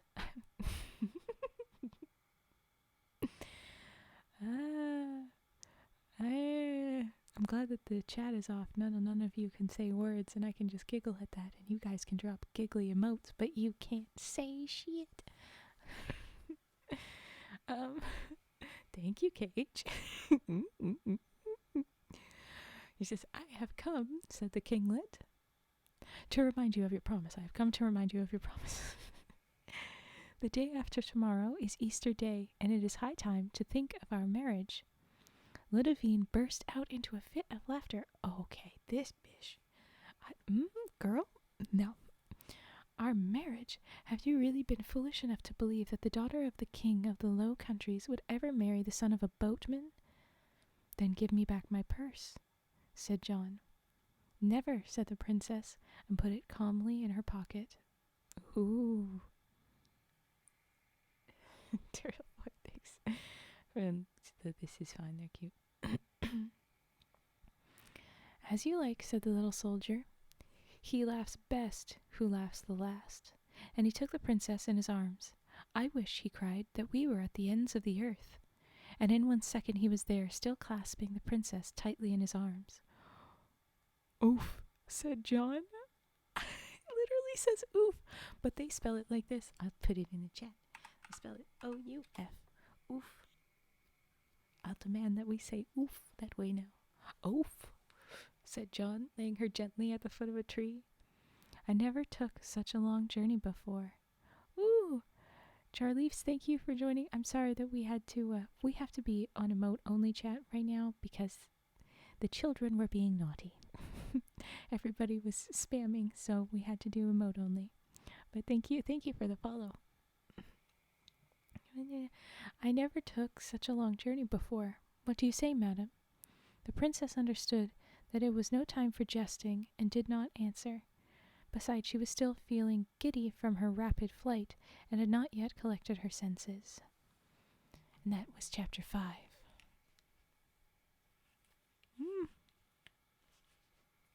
Here's chapter 6 of this 10-chapter story.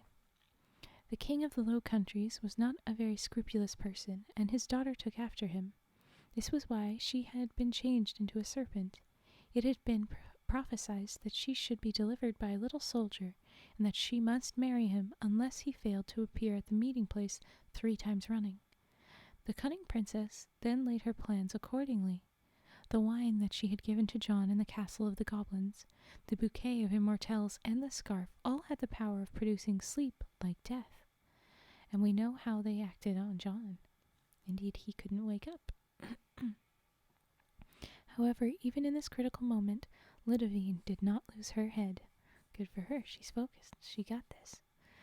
I thought you were simply a street vagabond, said she in her most coaxing voice, and I find you are more powerful than any king. Here is your purse. Have you got my scarf and my bouquet? Here they are, said the kinglet, delighted with this change of tone, and he drew them from his bosom. Ludovine fastened one in his buttonhole and the other around his arm.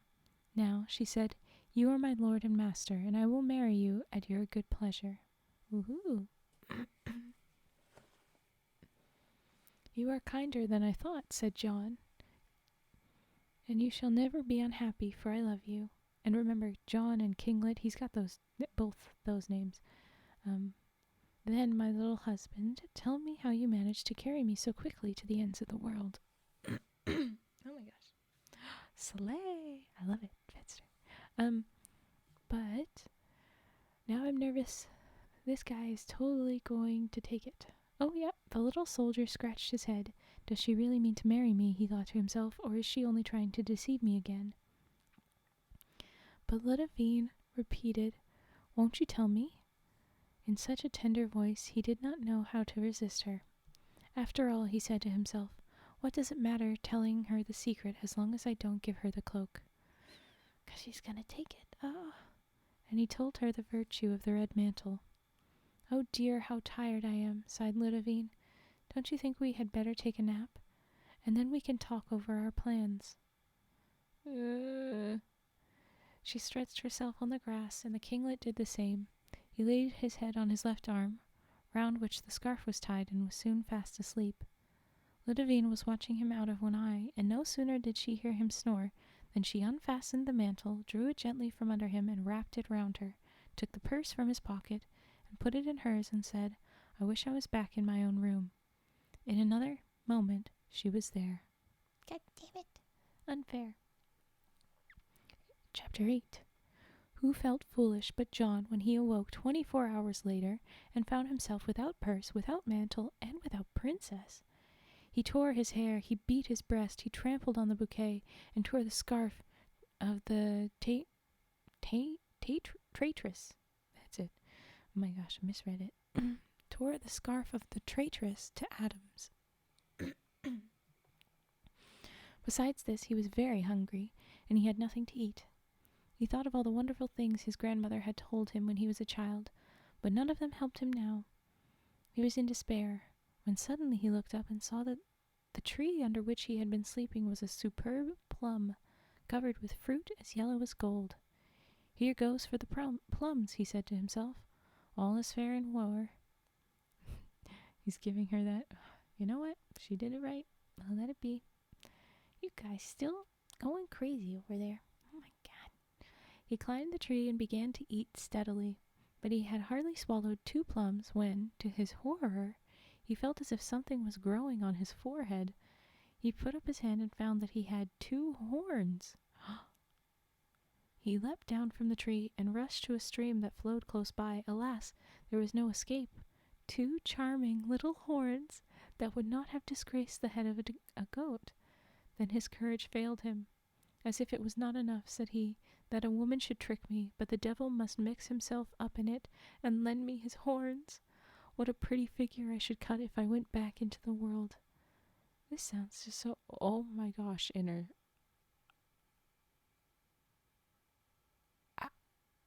Wow. Wow. Everybody's so sad eyes. Well, yeah, you guys are still being excessive. What do you think happens? Thanks, Matt. Yeah. Okay, so now he's got freaking horns and he's freaking out. But as he was still hungry and the mischief was done, he climbed boldly up another tree and plucked 2 plums of a lovely green color. No sooner had he swallowed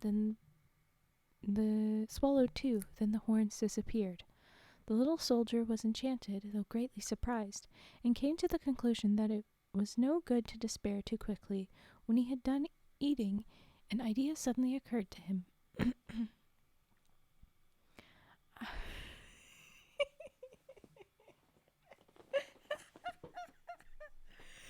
You little shit.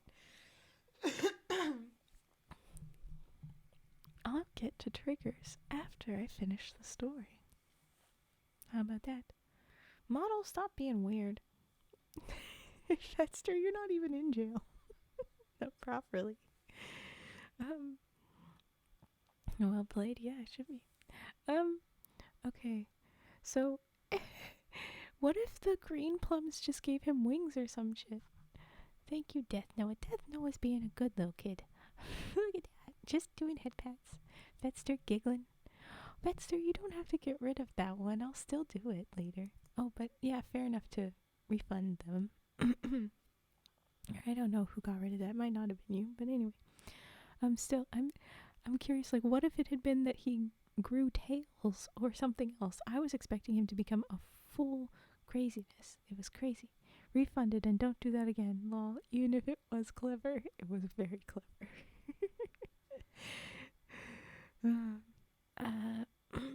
Okay, but okay, it worked out.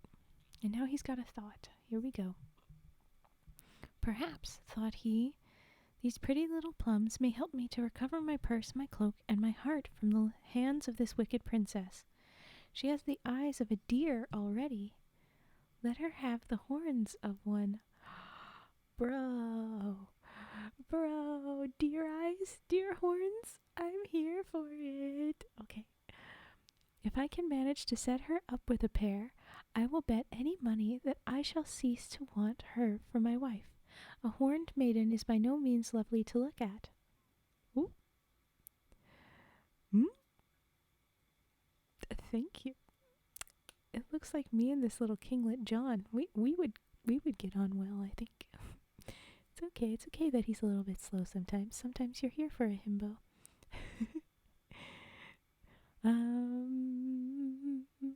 Is by no... Oh, no, wait. A horned maiden is by no means lovely to look at. I misread that. Maybe not. Maybe he's mean. It's so rude. Are you a deer? That's a perfect freaking thing. I love it. I love that. I hope it does pop up. Someone try and use that. My voice. My throat has been so funny this week. Ugh. So he plaited a basket out of the long willows and placed in it carefully both sorts of plums. Alrighty. Then he walked bravely on for many days. How is my voice already sounding funny again? Ah!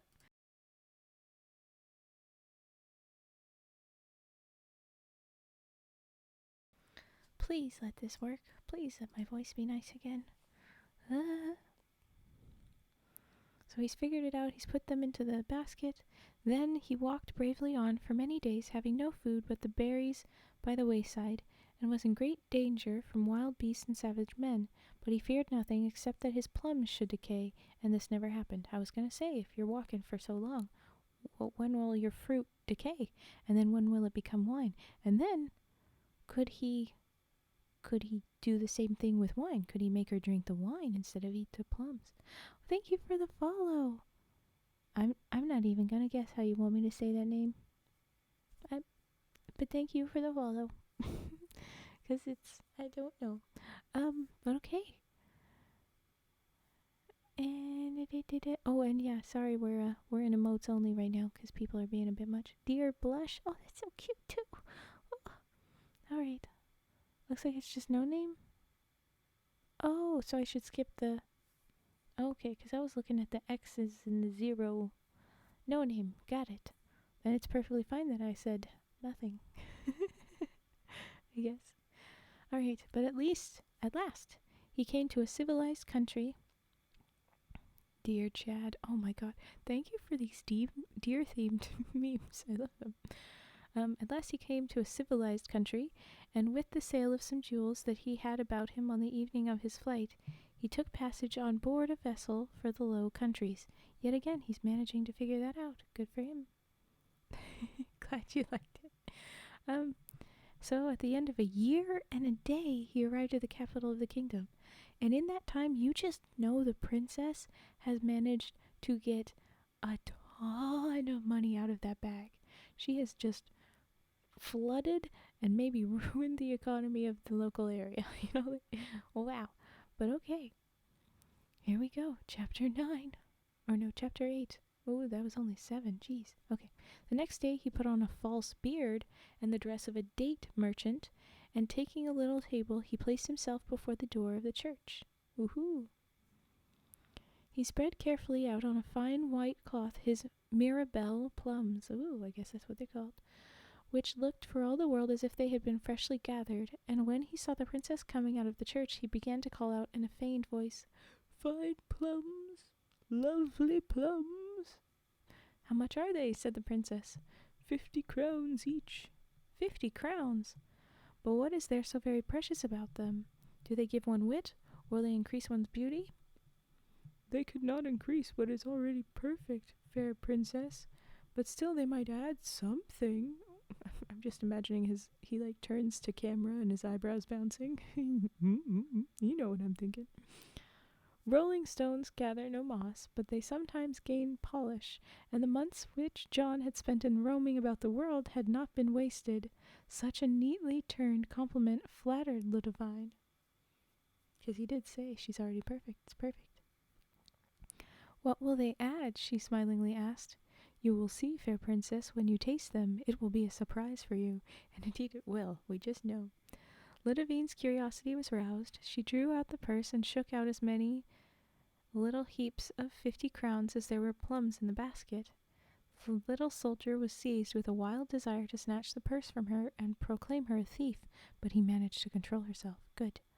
"Dear kiss, oh." His plums all sold, he shut up shop, took off his disguise, changed his inn, and so I guess he went to an inn and kept quiet, waiting to see what would happen. No sooner had she reached her room than the princess exclaimed, "Now let us see what these fine plums can add to my beauty." And throwing off her hood, she picked up a couple and ate them. Imagine with what surprise and horror she felt all of a sudden that something was growing out of her forehead. She flew to her mirror and uttered a piercing cry. "Horns! So that was what he promised me. Let someone find the plum seller at once and bring him to me. Let his nose and ears be cut off. Let him be flayed alive or burnt at a slow fire, and his ashes scattered to the winds. Oh, I shall die of shame and despair." "How rude of you, lady. Horns are lovely." Her women ran at the sound of her screams and tried to wrench off the horns, but it was of no use, and they only gave her a violent headache. Ooh, ow. Yeah, trying to rip them off. The king then sent round a herald to proclaim that he would give the hand of the princess to anyone who would rid her of her strange ornaments. Ah, that's what he's waiting for. So all the doctors and sorcerers and surgeons in the Low Countries and the neighboring kingdoms thronged to the palace, each with a remedy of his own. But it was all no good, and the princess suffered so much from the remedies that the king was obliged to send out a second proclamation that anyone who undertook the cure of the princess and who failed to do it should be hanged up to the nearest tree. Bruh. Then no one's going to want to try. And I mean, she is getting hurt, but what are we supposed to do, dude? But the prize was too great for any proclamation to put a stop to the efforts of the crown and the suitors. Ooh. And that year the orchard of the Low Countries all bore a harvest of dead men. Dark. Oh my goodness. Okay, now I'll read your thing. Jokes aside, you guys are all very cool and chill, but the action spam just got a bit out of hand and it was derailing the stream. It's all fun and games now, but then when it got to the point it was at, it was no longer a stream chat and more of a chat room, which was distracting to both Raven and the other viewers may have been lurking to relax. I will turn emote mode off soon with Raven's blessing, but I will keep slow mode on, will not hesitate to emote mode again or time out temporarily. I fully agree, Cage, thank you. That's what I'm doing. It's making me want to plan a specific chat leading stream, a not very cozy one, one under just chatting instead of under ASMR, which I'm perfectly happy to do. It's just that, yeah, some people are here to try and nod off and such. Chapter 9. The king had given orders that they should seek high and low for the plum seller. Oh, and yes, Cage, I'm going to trust you to know when it's good to unjail people, let them out of jail. What was the exact trigger words were let me out of jail, let us out of jail? Yeah, anyway. Okay. 9. If the king had given orders that they should seek high and low for the plum seller, but in spite of all their pains, he was nowhere to be found. When the little soldier discovered that their patience was worn out, he pressed the juice in her. Cage was right, and that's what mods are for. I hope that the gur was a very weak gur. Okay. He pressed the juice of the green queen clawed plums. Queen clawed plums. I guess that's what those are called. It was very funny. Nanino was very clever. You absolutely found that loop. Let's not do it again, but it's very cute. Press the juice of the plums into a small phial, brought to a doctor's probe, put on a wig and spectacles, and presented himself before the king of the Low Countries. So now he's not a plum seller, but a doctor. He gave himself out as a famous physician who had come from distant lands, and he promised that he would cure the princess if only he might be left alone with her. Another madman determined to be hanged, said the king. Very well. Do as he asks. One should refuse nothing to a man with a rope around his neck. Wow, okay. As soon as the little soldier was in the presence of the princess, he poured some drops of the liquid into a glass. The princess had scarcely tasted it when the tip of the horns disappeared. It's already working. Love you, Cage Booker. Sorry about the redeem text was good. It was, yeah, playful gur, good. Okay, cool. Oh, the redeem, right, y'all. I won't do it again. I will be more chill. You're all good. Damn, I had a full anxiety attack. Oh, sorry. Wait, I don't know what your anxiety was about, the chat or your own stuffs, but, you're good. We promise. I enjoyed it, but yeah, I want to make sure we're chill for everybody that is, that's not here for chaos chatty mode. I've got to insert some chaos chatty streams for y'all, but yeah. Love you all. Thanks for being understanding. It's all good. Tetra, little deer kiss, cute. Blame the sake. Yeah, it's classic. It's fine. It's okay, Cage. I understand what's necessary. We were little and really, yeah, just a little. Oh no, Natsu. Just like I didn't know what to do. I'm still new to this. I haven't dealt with the chaos. I'm glad it's taught me. I can tell you that. I'm glad I learned. And I'm glad it came from an interaction that had no malice. It was all very playful learning. Playful chaos, but yeah. Okay, so she's lost the tips of the horns. They're starting to go away. They would have disappeared completely, said the pretend doctor, if there did not exist something to counteract the effect. It's only possible to cure people whose souls are as clean as the palm of my hand. Are you sure you have not committed some little sin? Examine yourself well. Oh, this manipulative man. But he's learned a lot in his year preparing to get back at her. He's like on a mission. My name is Kinglet John the Little Soldier. You stole my purse. Prepare to be married to me. Instead of Inigo Montoya, you kill my father, prepare to die. Ooh, welcome, Asriel HD. Asriel, thank you for the follow. I learned that 7 emotes don't work in my only mode. Oh, okay, good to know. Okay, I have to get relaxed now. Yes, okay, let's relax. Thank you for the first message. I'm sorry that I'll probably not be able to say your name. I'll try and remember. Asriel is the thing. But yes, welcome. Okay. So yes, he's looking at Ludovine. He's waiting to have her confess.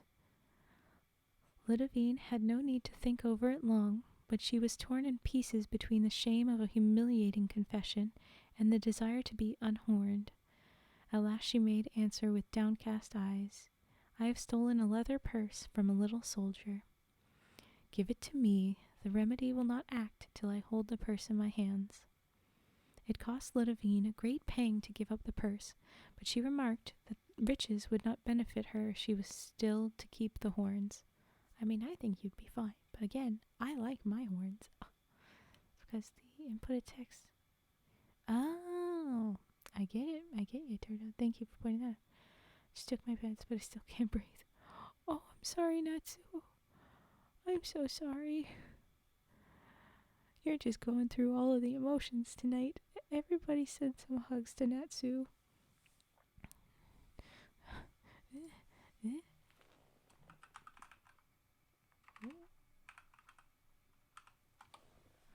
Hugs. Huggers.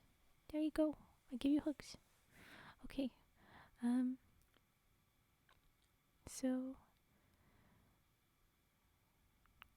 Okay, it cost Ludovine, but she gave it up. With a sigh, she handed the purse to the doctor, who poured more of the liquid into the glass. And when the princess had drunk it, she found that the horns had diminished by 1/2. You must really have another little sin on your conscience. Did you steal nothing from the soldier but his purse? I also stole from him his cloak. Give it me. Here it is, this time. Ludovine thought to herself that once the horns had departed, she would call her attendants and take the things from the doctor by force. Oh, rude. Try and relax, don't worry. There's just a lot going on. Exactly, Cage, we promise. That's it. That's all it was. It was just a lot. No anger. Figured it was something along the lines of that. I noticed plies also don't work, which is probably because they include... Yes, that's true. Okay, so Ludovine, this princess, is giving things back. She's confessing, but she's also still planning to just rip it back. She was greatly pleased with this idea. Oh, I thought he was going to do... Oh, and now you've got one more thing left, because he had said she also stole his heart. And so I thought he'd be cute like that. You lost a couple of points from me, John, the little soldier kinglet, when you didn't do that cute bit. You also stole my heart thing, but oh well. This could be a movie, or this could be a little animation, and it could have that in it. Is anybody here an animator? Anybody do those? I would happily do this. I would voice act for it too, for sure. And have the little soldier be like, and what about the heart you stole from him? And then he unveils himself. But anyway, it says he's gonna unveil himself now. She was greatly pleased with this idea when suddenly the pretend physician wrapped himself in the cloak, flung away the wig and spectacles, and showed to the traitress the face of the little soldier. She stood before him, dumb with fright. I might, said John, have left you horned to the end of your days, but I am a good fellow, and I once loved you. Oh, he no longer does. Oh, that's why. And besides, you are too like the devil to have any need of his horns. Oh, yikes. I can animate. Natsu. Here we are. We have a movie ready to go. Also related to the emote-only mode, I kind of zoned out when chat started going nuts. Just so I wouldn't get overwhelmed by it. Yeah. I gotta be up in 5 hours, so I really need to seek some sleep in. Okay, so you better go. Go sleep, turtle boy. Go sleeps. This is the last chapter. It's just 7 lines of text, so it'll be really quick. I don't think I can sleep tonight. I'm sorry. You would have thought that the sake would have helped you sleep, but then we got you all anxious, and I'm sorry. I hope we can chill you out so you can at least rest. Good night, turtle. Yes, good night. I'm bad at saying the good night. My brain doesn't do it. I don't know why. Okay. John had wished himself in the house of the seagull. Now the seagull was seated at the window, mending her net, and from time to time her eyes wandered to the sea as if she was expecting someone. At the noise made by the little soldier, she looked up and blushed. So it is you, she said. How did you get here? And then she added in a low voice, and have you married your princess? Then John told her all his adventures, and when he had finished, he restored to her the purse and the mantle. What can I do with them? Said she. You have proved to me that happiness does not lie in the possession of treasures. Ooh, it lies in work and in love of an honest woman, replied the little soldier, who noticed for the first time what pretty eyes she had. Ah, dear seagull, will you have me for a husband? And he held out his hand, 'cause way back at the start when he got these gifts from her, she said that they were supposed to be for her dowry, so they're supposed to go to whoever she married. Yes, I will, answered the fisher maiden, blushing very red, but only on condition that we seal up the purse and the mantle in the copper vessel and throw them into the sea. Oh, and this they did. The end. That's so cute.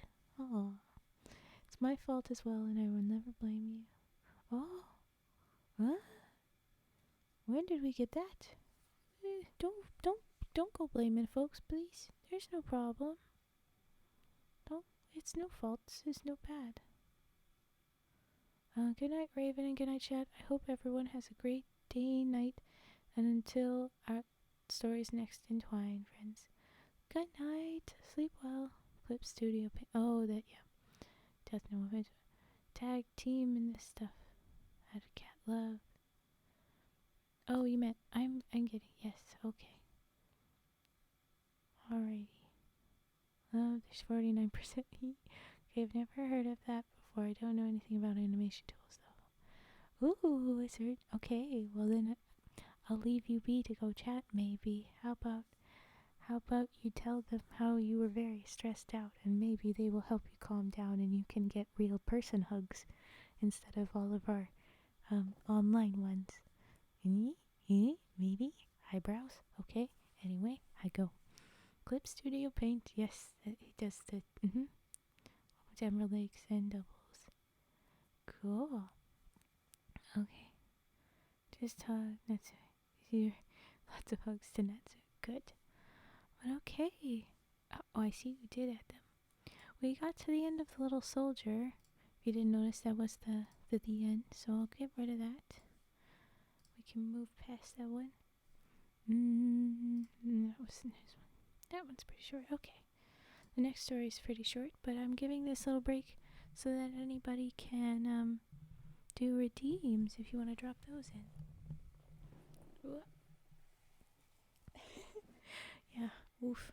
That's start. But hey, remember. Oh, what just happened? What just happened to me?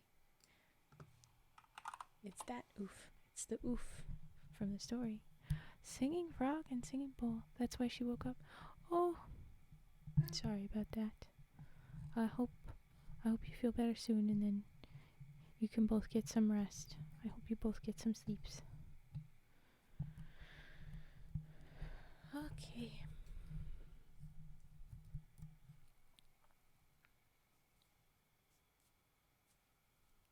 Arms. Alright. Ooh, you made the slap have it. That's awesome. I love it. Okay. I got head pets. Oh, real life head pets. Good. That's good. Okay. Then you look after you. And if neighbor is still listening, thank you for looking after them. We appreciate slap, hug, and love. All have emotes now. That's heckin' cool.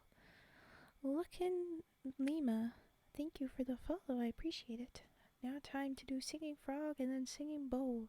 Tetra, my goodness. 12 slaps now. Jeez. That's insane, dude. Okay.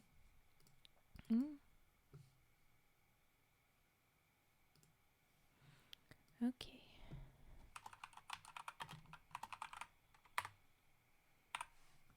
Singing frog. That's who's up first, right? Yes. Alright. Here we go. Singing frog. Here we are.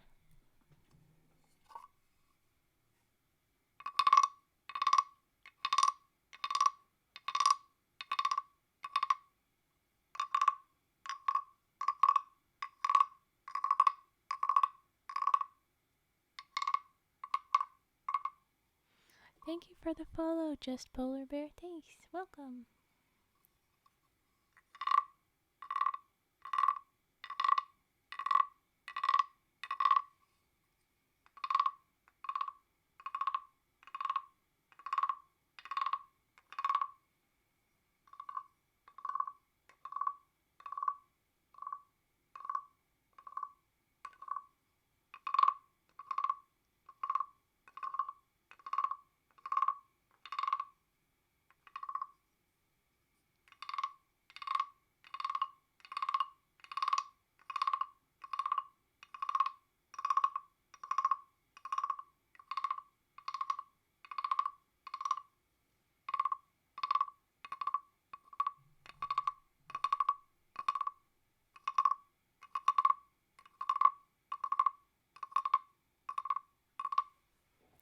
Oh, that is such a sweet emote. I love that one Fetster. Oh, it's so sweet.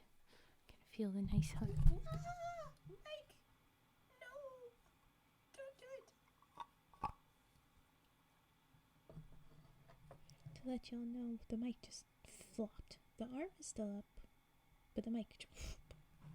So, hold on. Yes, I make him quieter and louder in different places, but I'm going to take a minute to fix this. I don't know what I did, and it's going to be a bunch of loud noises, so back in a minute.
Okay, haha.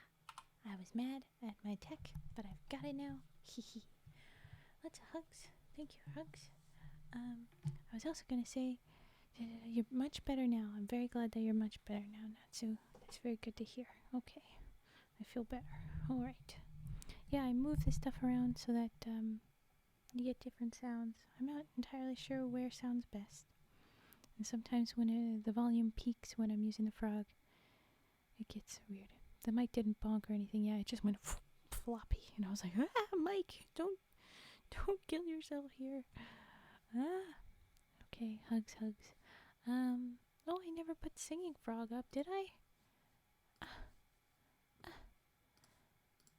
Well, I was supposed to say that. Anyway, now we're moving to singing bowl.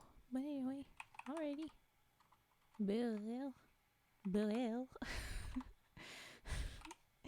There we go. Okay, put that up there. Singing bowl time. Here we go.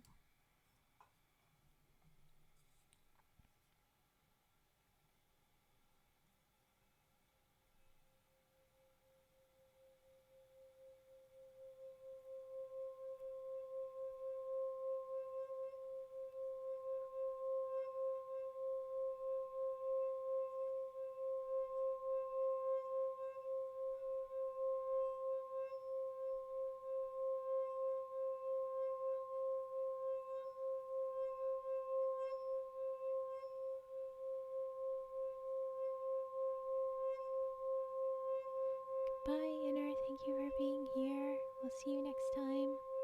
I'll be streaming Sunday.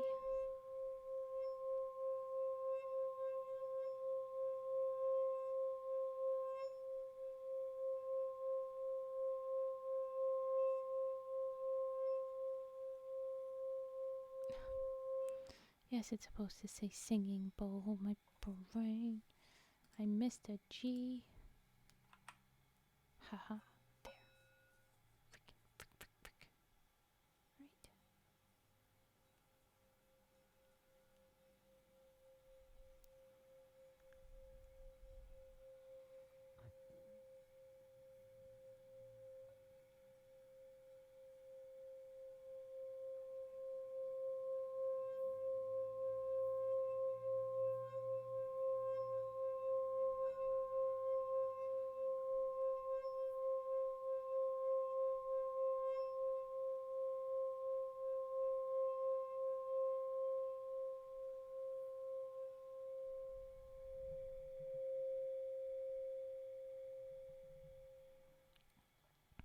Jeez, yeah.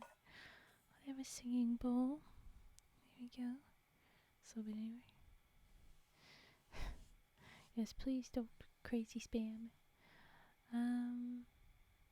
Card dealing. Was there something else, or was it just card dealing and then scissor snips and then... Okay, card dealing. Ah, not card dealing.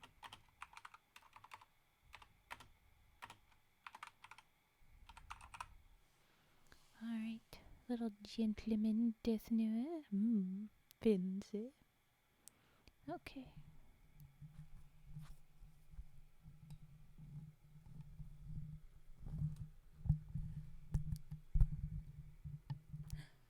Ah, 300 followers.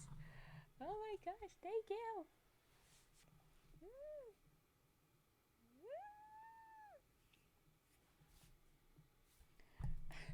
And another. Oh my gosh, thank you for these followers.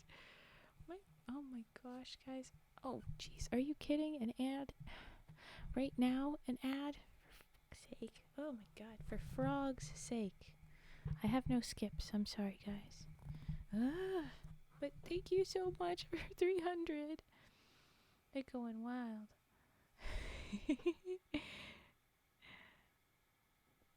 Oh no, I love that name. Do the kitties always go weird after the singing bowl? I'm sorry. Oh my gosh. Thank you for the follows, guys. That's so great. Oh my gosh, I really appreciate it. And I'm sorry about this ad that's coming in. But we have no more. And thank you, Blue Kai the End. Specifics, thank you, Minecraft King. Thank you, Vincencito. Thank you so much, guys. I really appreciate this. Oh my goodness. Ad in progress. Oh darn, it just still says. I'll say the thank yous again in a second. Yeah, it's the resonance. The cats hear all the different layers to it. They get freaked out. It's very fair. It's a freaky freaking sound. Freaking weird sound. But okay, I'm gonna say it again. Thank you, Minecraft King. Thank you, Bensencito. And thank you, where's the third one? Thank you, Blue Kai the End. I really appreciate it, you guys. Okay, I'm gonna do the card dealing now that I was gonna do. Wow, that's so awesome! 300 followers. I'm gonna note that. That one's gonna go on my goals list. Or should it? Should I wait for 500 for that to be a goals thing? I don't know. I feel like it's a big thing, but maybe I'll wait for 500s. I am very thankful for both of you. Both. Okay, well then I'll include the 300. 300 followers. I'll put it in my list and on my little things. If it makes you happy, it goes on the list. Well, I got happy at 169, 69, 269, 250, 222. I got happy at all of them. Okay, card dealing. Let's do that. Here we go.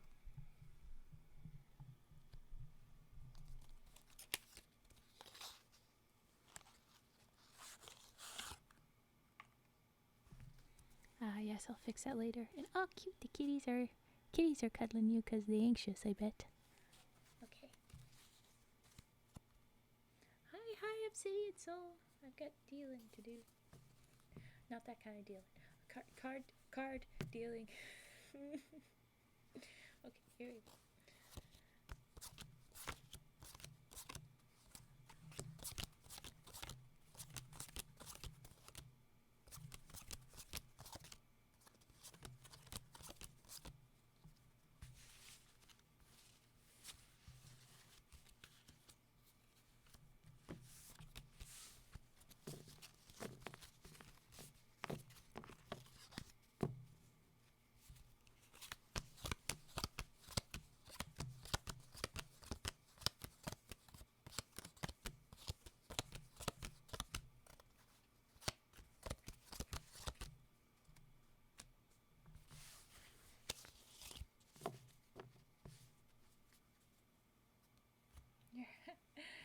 of happy juice. I'm guessing that means sake. Okay.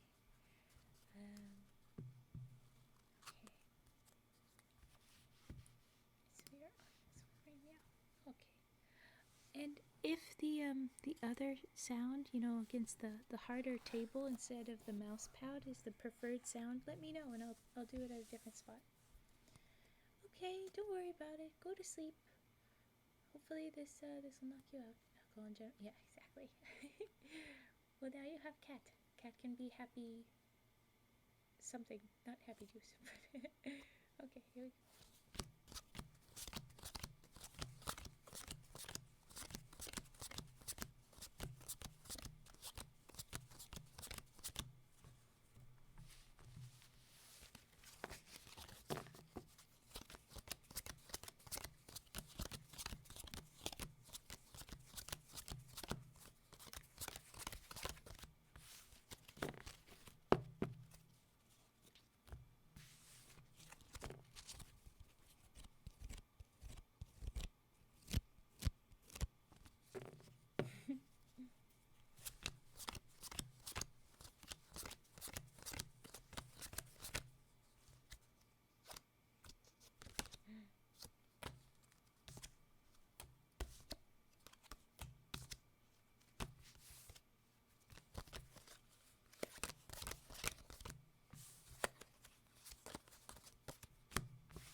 Thank you for the follow, Bachiatsuki.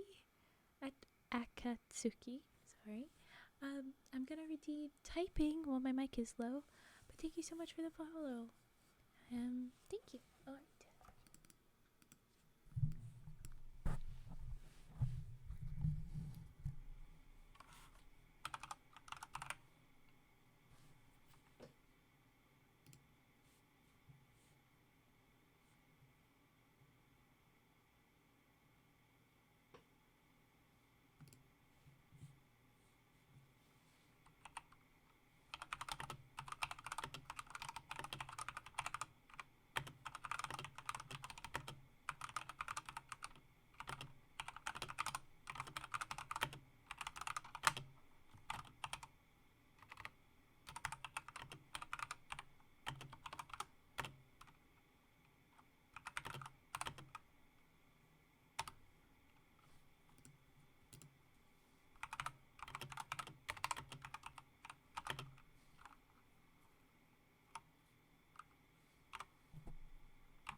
Alright, that was typing, and I see a lot more stuff in here. Chat, chat, chat. Okay.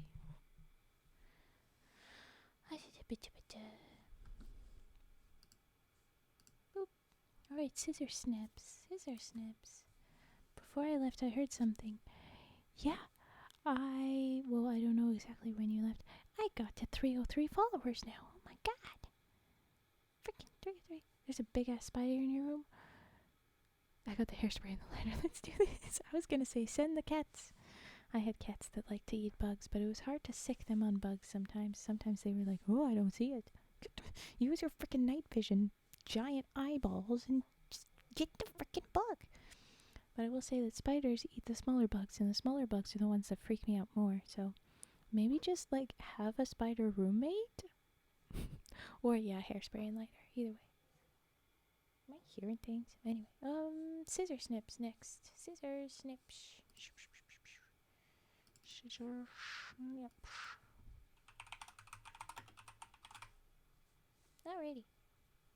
Burn, baby, burn.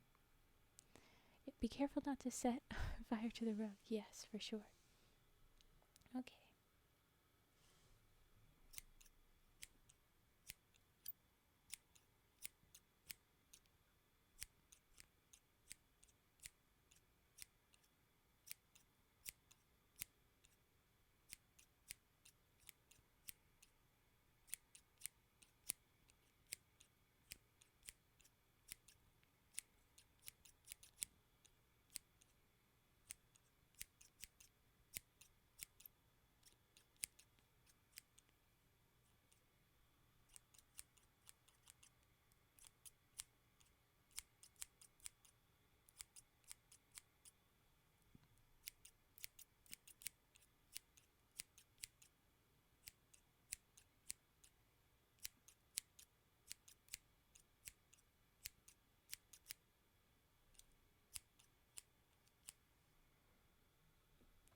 And that was scissor snips.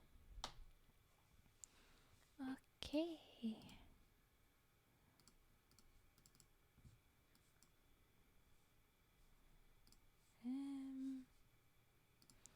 Going to be. Oh yeah, there's some lock on like it can only go once per stream for whatever reason, but don't worry about it. I'll hydrate right now. Thank you very much, Nani. Yeah, just getting the spider out of the house to keep them happy is a very good idea. It's very nice. Hydrate is broken. Hans, get the flaming floor, flaming woofer. Wow. Oh, pussy. Thank you for following. I appreciate it, and I appreciate your name. I'll hydrate, and she always looks so dumb. My little model, she's like, oh, just off on the side. Oh. Anything could be going in her mouth. Don't mind my dirty mind. Forget that. Forget that. It never happened. But, okay.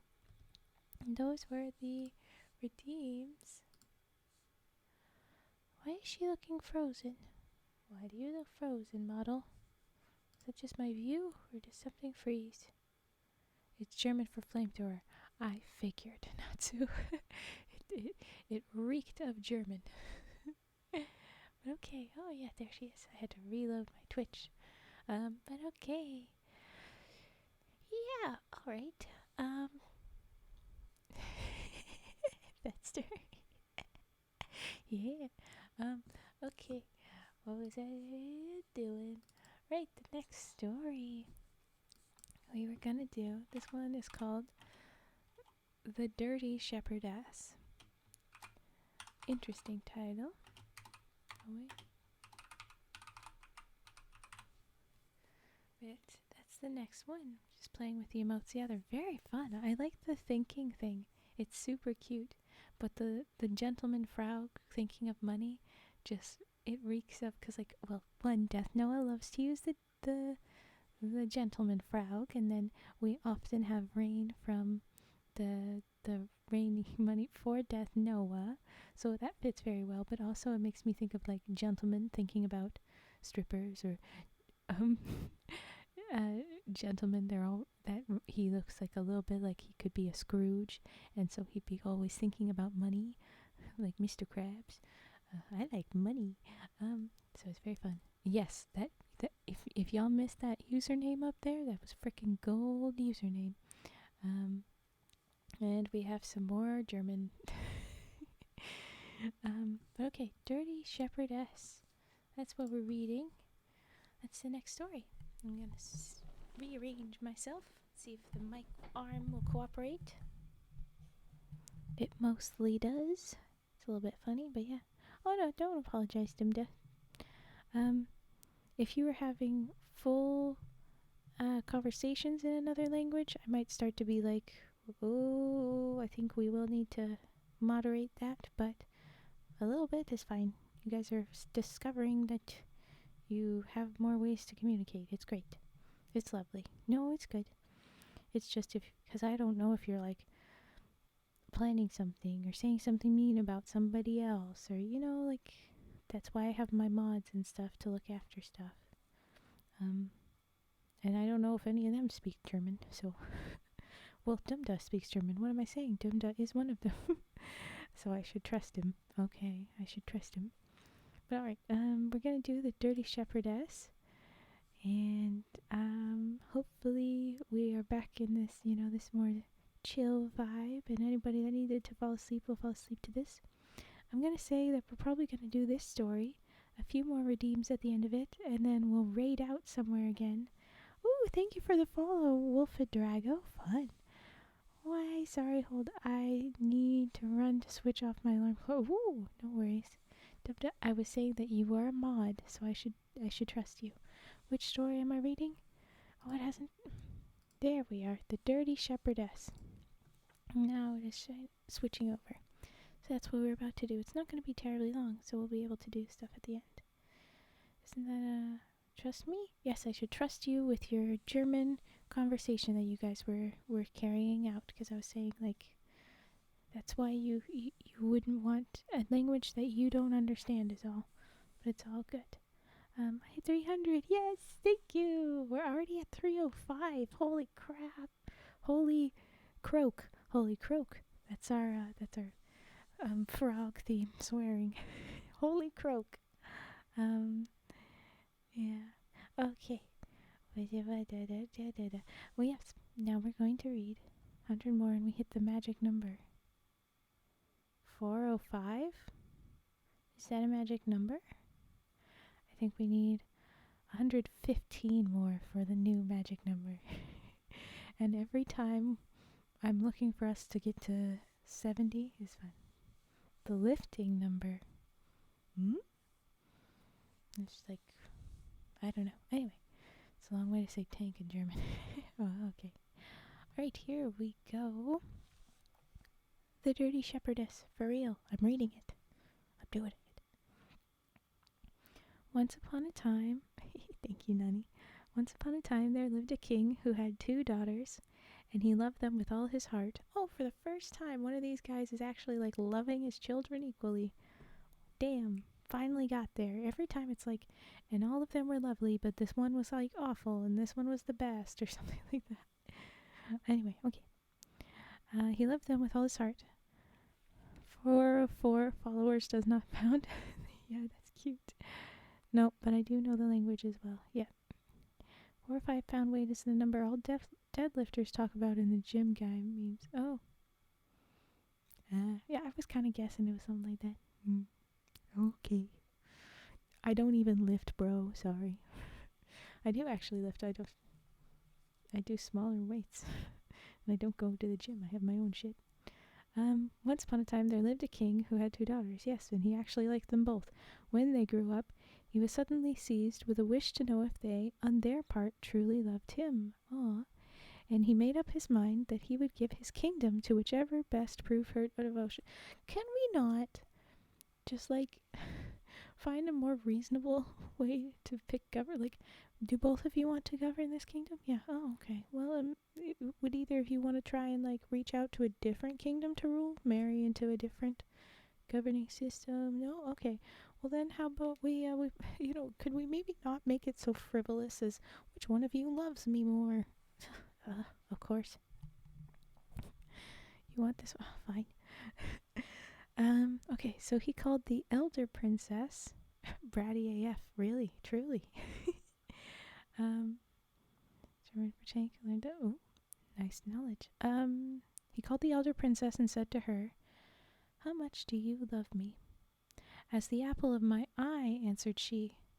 "Ah," exclaimed the king, kissing her tenderly as he spoke, "you are indeed a good daughter." I give them the bratty seal of brat approval. Nice, Raven, getting her gains in. You got this. It's just a little bit to keep me moving, not really getting gains. Exclaimed the king, kissing right. Yeah, then he sent for the younger daughter and asked her how much she loved him. "I look upon you, my father," she answered, "as I look upon salt in my food." But the king did not like her words, and ordered her to quit the court and never again to appear before him. The poor princess went sadly up to her room and began to cry, but when she was reminded of her father's commands, she dried her eyes and made a bundle of her jewels and her best dresses and hurriedly left the castle where she was born. Wow, yeah, see, this is so bratty. What's my PR? How much can you lift press? Like I said, I don't go to gym. I could do that if I had money to pay for memberships, but I don't. So I'm not kidding. I use like just heavy objects. There was a time I was working for a place that had a bunch of heavy objects that very unsafely stored them up high, and they needed to be completely reorganized. Probably should have been put lower down for safety, because if they, like I said, they were heavy, and if they hit you on the head, it was very bad. But I did a bunch of that, and suddenly my arms were very fit, because I did them all through one summer, reorganizing that whole thing. Okay. So now she's running away because her dad didn't like her answer. I mean, salt in food is pretty good. I don't know. Someone gifted me sub when I wasn't here. Thanks, whoever it was.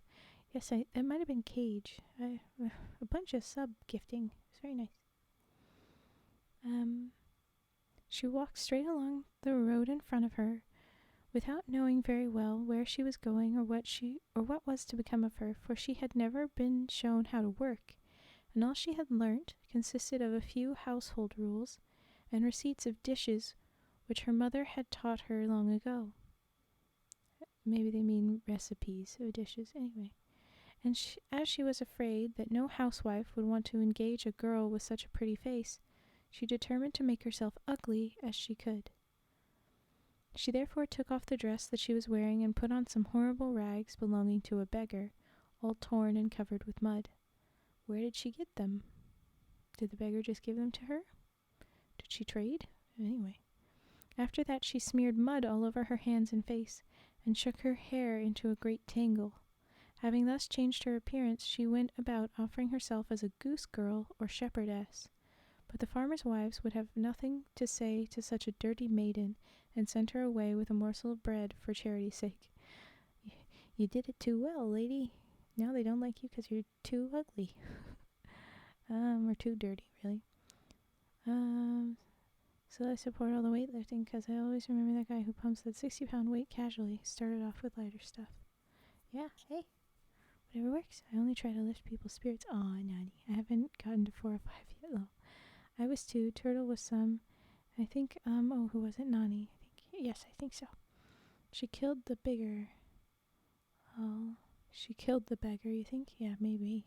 Or beggar was just dead. I don't know. Forgot to ask, have you read the stories of Frog and Toad?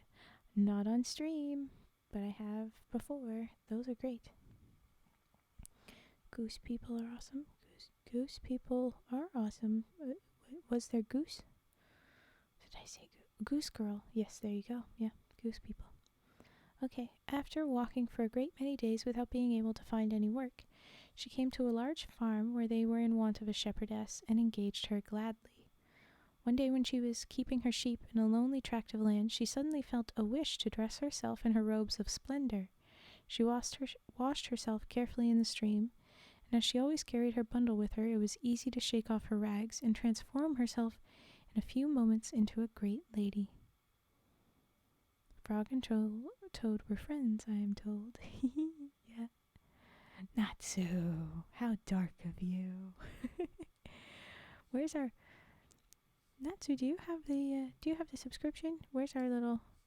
Where is he? Why isn't he popping up? Where's my little frog? There he is. There. Yeah. Cage and I. You had 3 and I had 4. Look at that. Little pyramid. Okay. Oh, wow. Now we got him. That's a lot of murder frogs. Okay. So she's all dressed up because she felt like it. Anyway. Ooh. Now we know why. We know why she had that feeling, but I don't think she knew yet. The king's son, who had lost his way out hunting, perceived this lovely damsel a long way off, and wished to look at her closer. Ooh. But as soon as the girl saw what he was at, she fled into the wood as swiftly as a bird. The prince ran after her, but as she was running, he caught his foot in the root of a tree and fell, and when he got up again, she was nowhere to be seen. When she was quite safe. Ooh, okay, so we're worried. This is a proper danger. The prince was maybe going to hurt her. Oh, no. When she was quite safe, she put on her rags again and smeared over her face and hands. However, the young prince, who was both hot and thirsty... he's hot and thirsty. So, I'm assuming they mean like he's been in the field a long day and he needs water. That's all. But like, yo.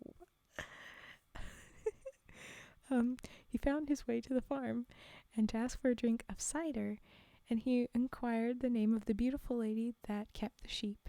At this everyone began to laugh, for they said that the shepherdess was one of the ugliest and dirtiest creatures under the sun. Ew, she's so dirty. Ugh, get over it. Okay, so goose girls used to be the people who took care of the town geese because they were great alarm systems back in the day, and they'd follow the people. Yeah, I do know that geese has alarm systems, and people had to look after them. I didn't know that there were different pronunciations of goose girl. So you see someone like that with a line of geese after them does seem thirsty in another way too. He do. Do I have a favorite frog and toad story? I don't remember them very clearly anymore, but I do love have you seen those miniature people where they made the little miniature frog and toad, and they have their little house videos where I'll make a bottle cap pie and we'll put on socks, and it's so cute, those videos.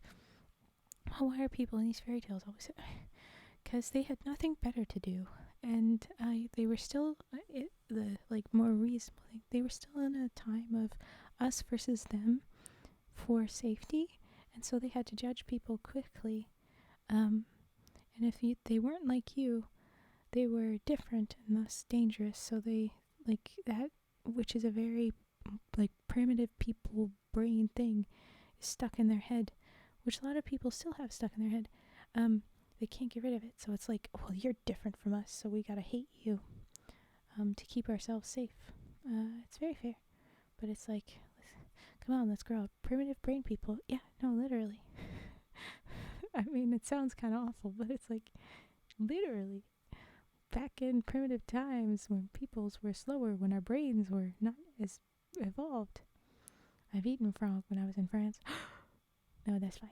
I mean, ugly beauty is all subjective in the eye of the beholder, right? Yeah, but I guess in this time it was a lot of, are you wearing expensive things? Are you wearing dirty, broken things? Are you clean or are you not clean? And then also, unfortunately, are you white or are you not white? But anyway, okay. So they were all laughing. That's so dumb. The prince thought some witchcraft must be at work, and he hastened away before the return of the shepherdess, who became that evening the butt of everybody's jests, I bet. But the king's son thought often of the lovely maiden whom he had only seen for a moment. Hey, she's so far away. There we go. I had only seen for a moment. Where was that? Though she seemed to him much more fascinating than any lady of the court. At last he dreamed of nothing else, and grew thinner day by day till his parents inquired what was the matter. Oh, so he's not eating.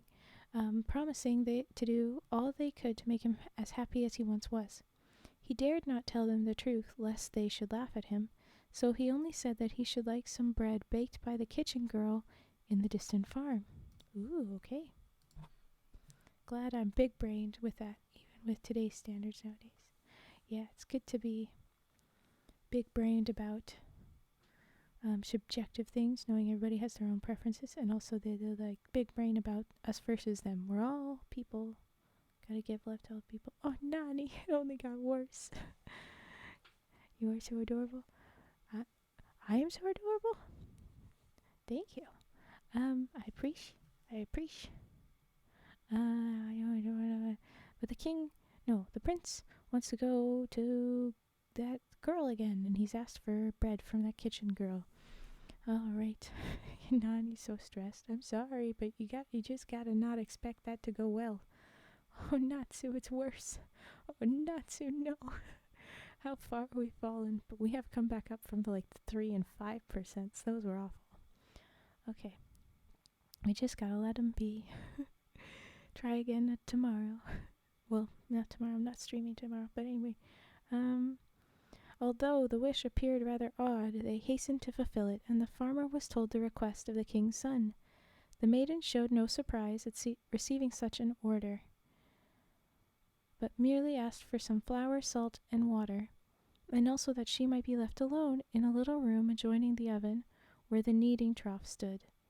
Before beginning her work, she washed herself carefully and even put on her rings, but while she was baking, one of her rings slid into the dough. Yet why would you put on your rings? When she had finished, she dirtied herself again and let the lumps of the dough stick to her fingers, so that she became as ugly as before. The loaf, which was a very little one, was brought to the king's son, who ate it with pleasure. But in cutting it he found the ring of the princess, and declared to his parents that he would marry the girl whom that ring fitted. It's a ring. It will fit anybody. Oh my god. There's no love in this chat. We are lost. Yeah, unfortunately. And that bot isn't going to operate very well because it was too soon.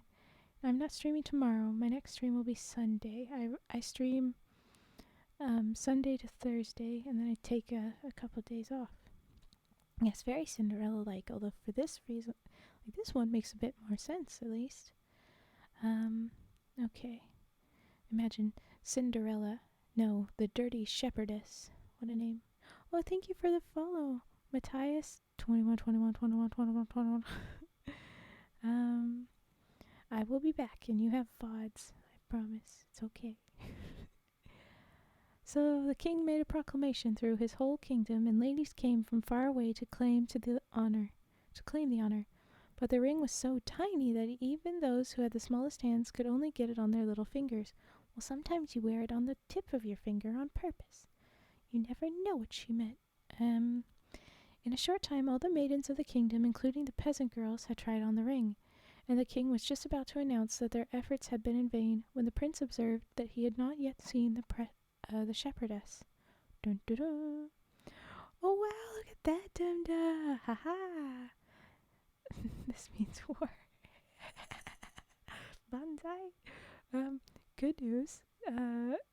It will come back around soon. Just wait. The mighty bonk stick of night wind is all seeing. Ooh.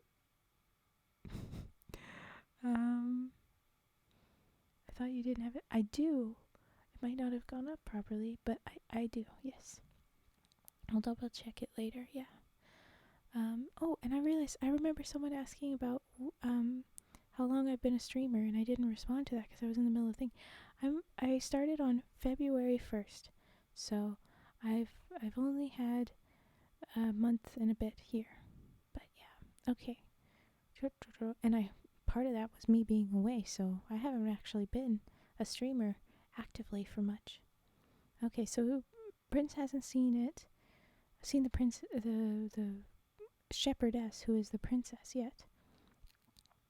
They sent to fetch her, and she arrived covered with rags, but with her hands cleaner than usual, so that she could easily slip on the ring.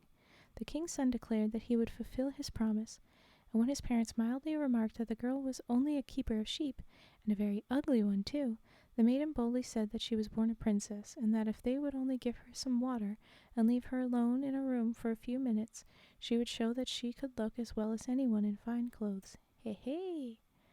Oh, sorry, Natsu. Soon enough we'll get a better number again. Me and Nat will never get her love. Well, Nat already had it, to be fair, Nani. He had 95, just like Dumda got, but, oop. Yeah, it's the numbers are not nice tonight, sometimes. They did what she asked, and when she entered in a magnificent dress, she looked so beautiful that all saw she must be a princess in disguise. The king's son recognized the charming damsel, of whom he had once caught a glimpse, and flinging himself at her feet, asked if she would marry him. The princess then told her story and said that it would be necessary to send an ambassador to her father to ask his consent and to invite him to the wedding. I will try harder, don't worry about it. The princess's father, who had never ceased to repent his harshness toward his daughter, at least he's repenting, had sought her through the land, but as no one could tell him anything of her, he supposed her dead. Therefore it was with great joy he heard that she was living, and that a king's son asked her in marriage.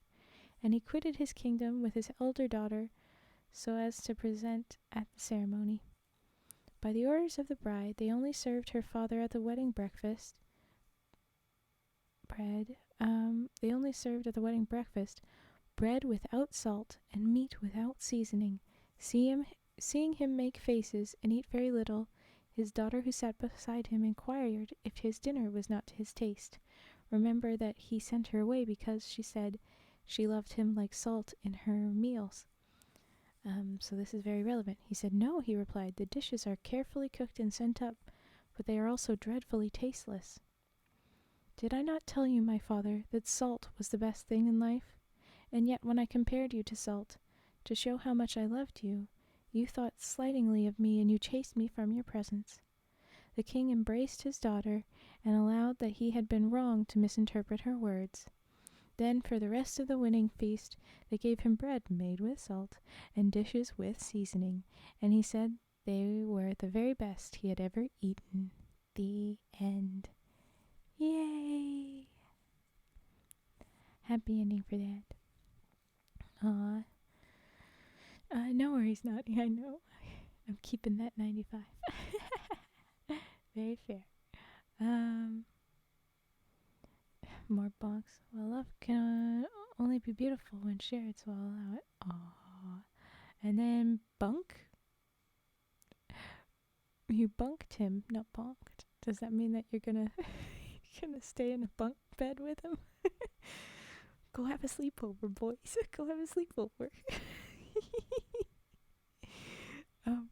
Okay, well that was the end of the Dirty Shepherdess.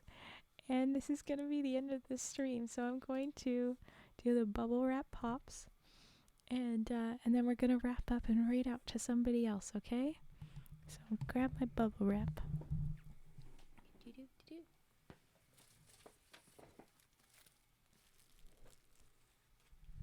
Somebody had too much funny juice. Alright.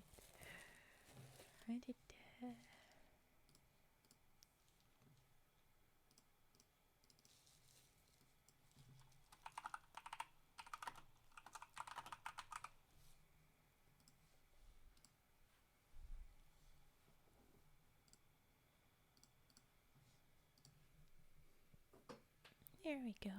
Okay. It was a bunk with my native accent. There you go. Okay. I get you now.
Alright, that was Bubble Wrap Pops.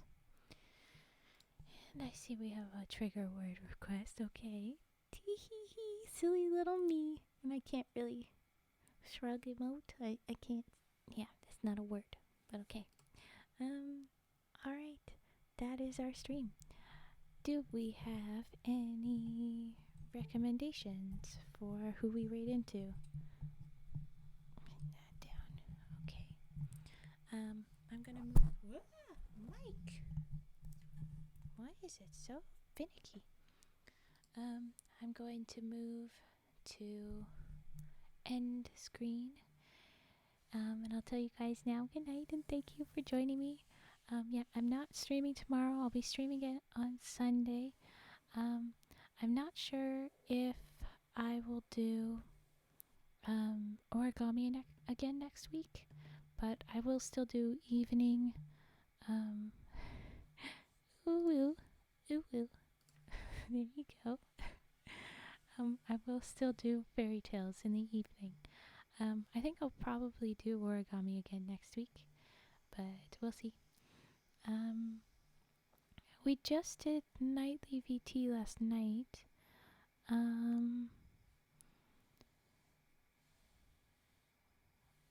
Ninny Starlight or Critter Viusa, I think. Ninny Starlight just got partnered. Should we join Ninny then? Thanks. Good morning, I guess. Good morning. We will be missing you till then, Mrs. Thank you, Brady. I'll be missing all of you as well. Okay, then I'll go with Ninny Starlight. That's who I'll go towards. And I'll do the ending screen. So thank you, everybody. Oop. And I'll see you as soon as I can. We'll go to Ninny. Okay. Yes, and copy our frog messages. Have that ready for when we drop in. Alright.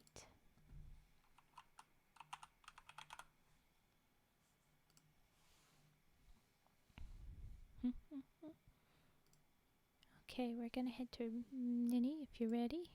I hope you're ready. Alrighty.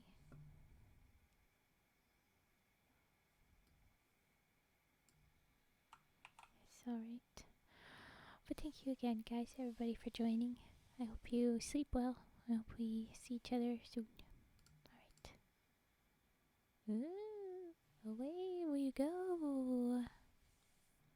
Doo-doo-doo-doo.